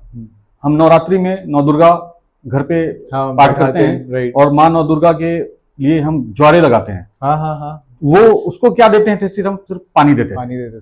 ठीक है, वो ज्वारे 9 दिन में कितने बड़े हो जाते थे? काफी बड़े। चलो ठीक है। तो माइक्रोग्रीन्स भी आप रूम टेम्परेचर पे घर के अंदर ऐसे ही उगा सकते हैं और काफी पोषक से भरे होते हैं। आप ट्राई करिए। और मैं तो लोगों को कहूंगा कि अपनी हेल्दी लाइफ में फूड में इस पार्ट को जरूर वो एड ऑन करें। उसके लिए आपको किसी एक्सपर्ट की राय लेने की जरूरत नहीं है। मतलब ये तो सदियों से आ रहा था जो आप कह रहे हो। तो ये नया ट्रेंड आ चुका होगा शायद मार्केट को, नया ट्रेंड की तरह ये चल रहा है। कर भी रहे हैं लोग, बात कर भी रहे हैं और बाजार भी बन गया है। कुछ लोग बेचते भी हैं। बड़े शहरों में तो माइक्रोग्रीन्स का एक काफी बड़ा बाजार बन चुका है। माइक्रोग्रीन्स नया ट्रेंड तो सेट होते जा रहा है। बस बहुत जल्दी किसी दिन हम किसी सेलिब्रिटी को ट्वीट करते हुए देखेंगे और शायद फिर ये वायरल हो जाएगा। और मे बी फिर शायद एक्चुअली जो आप प्रोसेस बता रहे हो, हर घर में आपको ऐसे इंस्टाग्राम पे आपको पोस्ट दिख रहे होंगे लोगों रील बनाते हुए कि एक्चुअली वो ग्रो कर रहे हैं और इसको अपने लाइफ का एक पार्ट बना रहे हैं, रेगुलर बना चुके हैं। बिल्कुल। आप जो सेलिब्रिटीज की बात कर रहे हैं, काफी सेलिब्रिटीज माइक्रोग्रीन्स को अपनी डेली फूड में उन्होंने शामिल करके रखा हुआ है और वो एंजॉय करते हैं इससे। क्या बात है, लगता है कॉन्टिनेंटल फूड में तो ऑलमोस्ट माइक्रोग्रीन्स अवेलेबल ही है। मैं आज इस पॉडकास्ट के बाद देखता हूँ, मैं कल से कोशिश करता हूँ स्टार्ट करने का। मुझे अगर ऐसी कुछ और लगती है मैं आपको डेफिनेटली दोबारा परेशान करना चाहूँगा। और ये सुन के तो मुझे कुछ नया लग रहा है, आई एम श्योर मैं अपने घर पे भी बताऊँगा। आप मुझे लास्ट एक और चीज़ मैं जानना चाहूँगा कि एक हुआ फार्मिंग आपने इंटरेस्ट से लिया था और आपका तो चलो बैकग्राउंड है, किसी और नेक्स्ट पॉडकास्ट में हम और इसको थोड़ा डिटेल में समझेंगे। बट जैसे हम एक और ट्रेंड देख रहे हैं इंडिया में और उसको मैं अदर अपॉर्चुनिटी की तरह ना देख के इन जनरल देखूँ, लोगों का थोड़ा सा लोग स्विच कर रहे हैं क्योंकि अभी भी 60% ऑफ आप देखोगे पॉपुलेशन उसी में ही है। अगर अपना जो भी एम्प्लॉयमेंट जनरेट हो रहा है या जो भी पार्टिसिपेशन उनका वर्कफोर्स का है वो अभी भी फार्मिंग और एग्रीकल्चर बेस्ड इंडस्ट्रीज में है, इनफैक्ट इसी में है। और बट उसका कंट्रीब्यूशन जीडीपी में बहुत कम है, 15% ही है। उधर दूसरे साइड से हम ये देख रहे हैं कि जो आप जैसे लोग हैं और जो अदर यूथ हैं डिफरेंट अर्बन सिटीज़ की भी बात कर लूँ या अच्छे एजुकेशन से आते हुए, अच्छे बैकग्राउंड से आते हुए, उनका भी इंटरेस्ट थोड़ा थोड़ा इस साइड में एक रुझान आ रहा है जहाँ पे उसमें एज अ वो बिजनेस बन के एक स्टार्टअप स्टार्ट कर रहे हैं। वो भी एक रिवॉल्यूशन हम देख रहे हैं। And then there is other side जहाँ पे एक और प्रैक्टिस हम देख रहे हैं कि लोग अपने आप को सो कॉल्ड एक फार्मर घोषित करके और जो भी बेनिफिट्स उसकी तरफ से आती हैं from economics, finances, business wise, उसको भी वो देख रहे हैं। तो आप इसको कैसे देख रहे हो कि मतलब ये कहाँ तक जाने वाला है? क्योंकि ये सब करने के बाद भी हम फिर भी परसेंटेज हमारा बहुत कम है जो हमारा प्रोडक्शन जिस कैपेसिटी का हो सकता था। अब जितने ऐसे आप जैसे योग्य लोग बैठे हुए हैं इंडिया में और ऐसी अपॉर्चुनिटीज निकाल के बैठे हैं, तो हम तो कहीं और डायरेक्शन में देख सकते थे ना, जबकि इतनी अनएम्प्लॉयमेंट भी है, लैंड की कमी नहीं है इंडिया में, और या तो टेक्नोलॉजी इशू है या तो लोग इतनी मेहनत नहीं करना चाहते, बहुत ये हार्ड वर्क है। ऐसा कैसा क्या सीन है इसका? ये ऐसा है, तो फार्मिंग एग्रीकल्चर मजेदार है ना, आई गेस, जैसे आप फार्मिंग है ना, सुन के लग रहा है। फार्मिंग में अभी जो प्रोडक्शन है वो हम देखेंगे कि हमारे कंट्री में काफी ज्यादा प्रोडक्टिविटी बढ़ी है पहले के मुताबिक। टेक्नोलॉजी को लोगों ने यूज किया है और जो नई जनरेशन फार्मिंग में आई है उसने उसको प्रॉपर तरीके से हाथों हाथ लिया है। फिर भी तो परसेंटेज बहुत कम है। देखिए ऐसा है कि आप किस परसेंटेज की बात करें मुझे नहीं पता। सबसे ज्यादा एम्प्लॉयमेंट किस चीज में है? वही मतलब एग्रीकल्चर में फार्मर जो फार्मिंग कर रहा है दैट इज एम्प्लॉयमेंट, वो खुद भी कर रहा है और लोगों को रोजगार भी दे रहा है। अगर आप किसी और इंडस्ट्री से तुलना करें, आप डेटाबेस अगर बात करेंगे तो मैं नहीं समझ पाऊंगा कि आप किस मुद्दे में बात करें, बट अगर सबसे ज्यादा एम्प्लॉयमेंट अगर कहीं है तो वो एग्रीकल्चर में है। हाँ, यस, अग्री। इंडिविजुअल एम्प्लॉयमेंट भी कहलाएगा वो, कि जो खुद से आप जॉब नहीं कर रहे, आप खेती कर रहे हैं, ये भी तो जॉब ही है ना। एब्सोल्युटली। आप लाखों लोगों को रोजगार दे रहे हैं, इससे जुड़े हुए एलाइड बिजनेस जो हैं वो चल रहे हैं। एग्रीकल्चर का जो स्कोप है, एग्रीकल्चर का जो फ्यूचर है, वो उम्मीद से कहीं ज्यादा बड़ा है। और इसी में आज बड़ी बड़ी इंडस्ट्रीज हैं, बड़ी बड़ी कंपनियां हैं जिन्होंने इन्वेस्टमेंट कर रखा है। गवर्नमेंट कितना बड़ा इन्वेस्टमेंट इस सेक्टर में कर रही है, कितने सारे सपोर्ट फार्मर्स को दे रही है, इंडस्ट्री को दे रही है। तो स्कोप तो बेइंतहा है कि आप कितना कर सकिए, आपके ऊपर डिपेंड करता है कि आप कितना इस पे आगे जाना चाहते हैं। और स्कोप तो आप जो बोल रहे हो, मतलब मैं बस आप फिर उस पर एक्सप्लेन करना है। स्कोप तो मैं भी समझ रहा हूँ, और आज से नहीं कई सालों से हम सुन रहे हैं। हमको भी मतलब हम भी काफी टाइम से वर्क फोर्स के तो पार्ट हैं ही, जब से हमने भी अपनी एजुकेशन कंप्लीट करी है। बट आप जैसे आपने कहा, वो तो मैंने आपको डेटा बताया कि 60% पॉपुलेशन एक्चुअली इन्वॉल्व है, बट जो हमारा उसका आउटपुट है, ठीक है, जैसे फॉर एग्जांपल 15% से 20% सर्विस, IT सर्विस इंडस्ट्री में इंडिया के लोग इन्वॉल्व है, जो पॉपुलेशन वर्क फोर्स में है, या शायद 10% हो गया, I am not sure about it. लेकिन उसका जो GDP में कंट्रीब्यूशन है ना, वो फार्मिंग से डबल या उससे ज्यादा है। फार्मिंग का हार्डली 15% है, शायद उस तरीके का है, सब लेके, मतलब कलेक्टिवली इंडिया का जो है कंजम्पशन से लेके एक्सपोर्ट को ऐड करके, जिसमें आपने बड़ी बड़ी कंपनीज का भी नाम दिया। तो जहाँ 60% वर्कफोर्स इन्वॉल्व है और उसका आपका आउटपुट सिर्फ 10 to 15% कंट्रीब्यूशन है GDP में, तो आपको नहीं लगता कितना बड़ा गैप है? देखिए, जो एग्रीकल्चर में GDP की जहाँ तक बात है, तो बहुत सारे फार्मल और इनफॉर्मल डेटा का गैप है। और ओके, डेटा गैप है। जी हाँ, बिल्कुल है। ठीक है। जो ये चीजें आगे आने वाले टाइम पे सरकार काम कर रही है इस पे। हर चीज जो पहले ये होता था कि खरीदने बेचने के जो पॉइंट्स होते थे, रिसोर्स होते थे, वो लिमिटेड थे। पर अब क्या गवर्नमेंट की इन्वॉल्वमेंट बढ़ रही है, गवर्नमेंट के सपोर्ट बढ़ रहे हैं, चीजें ये भी ऑन अकाउंट होती जा रही हैं। तो ये सब धीरे धीरे आपको बदलाव दिखेगा, और GDP में बदलाव तो है। पहले जो हमारा एग्रीकल्चर प्रोडक्शन था और आज हमारा जो एग्रीकल्चर प्रोडक्शन है, जो GDP आज हमारा एग्रीकल्चर का ग्रोथ है, वो काफी डिफरेंस आया है। आने वाले टाइम पे और ज्यादा डिफरेंस आएगा। बहुत सारा बदलाव बहुत जल्दी दिखने को मिलेगा, क्योंकि सरकार बहुत सीरियसली इस पे काम कर रही है। प्राइवेट सेक्टर की जो कंपनियां, इंडस्ट्री हैं, वो बहुत सीरियसली काम कर रही हैं। फार्मर्स जो नए आ रहे हैं, वो बहुत सीरियसली इसको, एग्री बिजनेस को ले रहे हैं। तो डेफिनेटली आपको बहुत पॉजिटिव रिस्पॉन्स देखने को मिलेगा।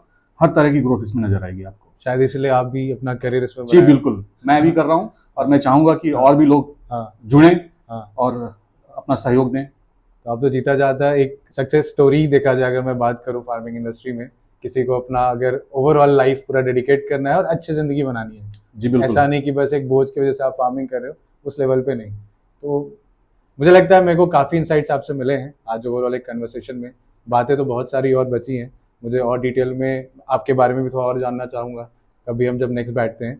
और कुछ मेरे पॉइंट्स मुझे लगता है जो हम डिस्कशन अभी हमने करा है, हमें कमेंट्स में दूसरों से पता चलेगा, जहाँ हमने जो भी उनकी अदर क्वायरीज होगी या उनसे कुछ है, तो हम उसको लेके नेक्स्ट पॉडकास्ट में फिर आपके साथ डेफिनेटली बैठना चाहेंगे। जरूर। अभी के लिए अगर आपके पास हमारे लिए कुछ है या दर्शकों के लिए कुछ बताने के लिए, तो आप बोल सकते हैं।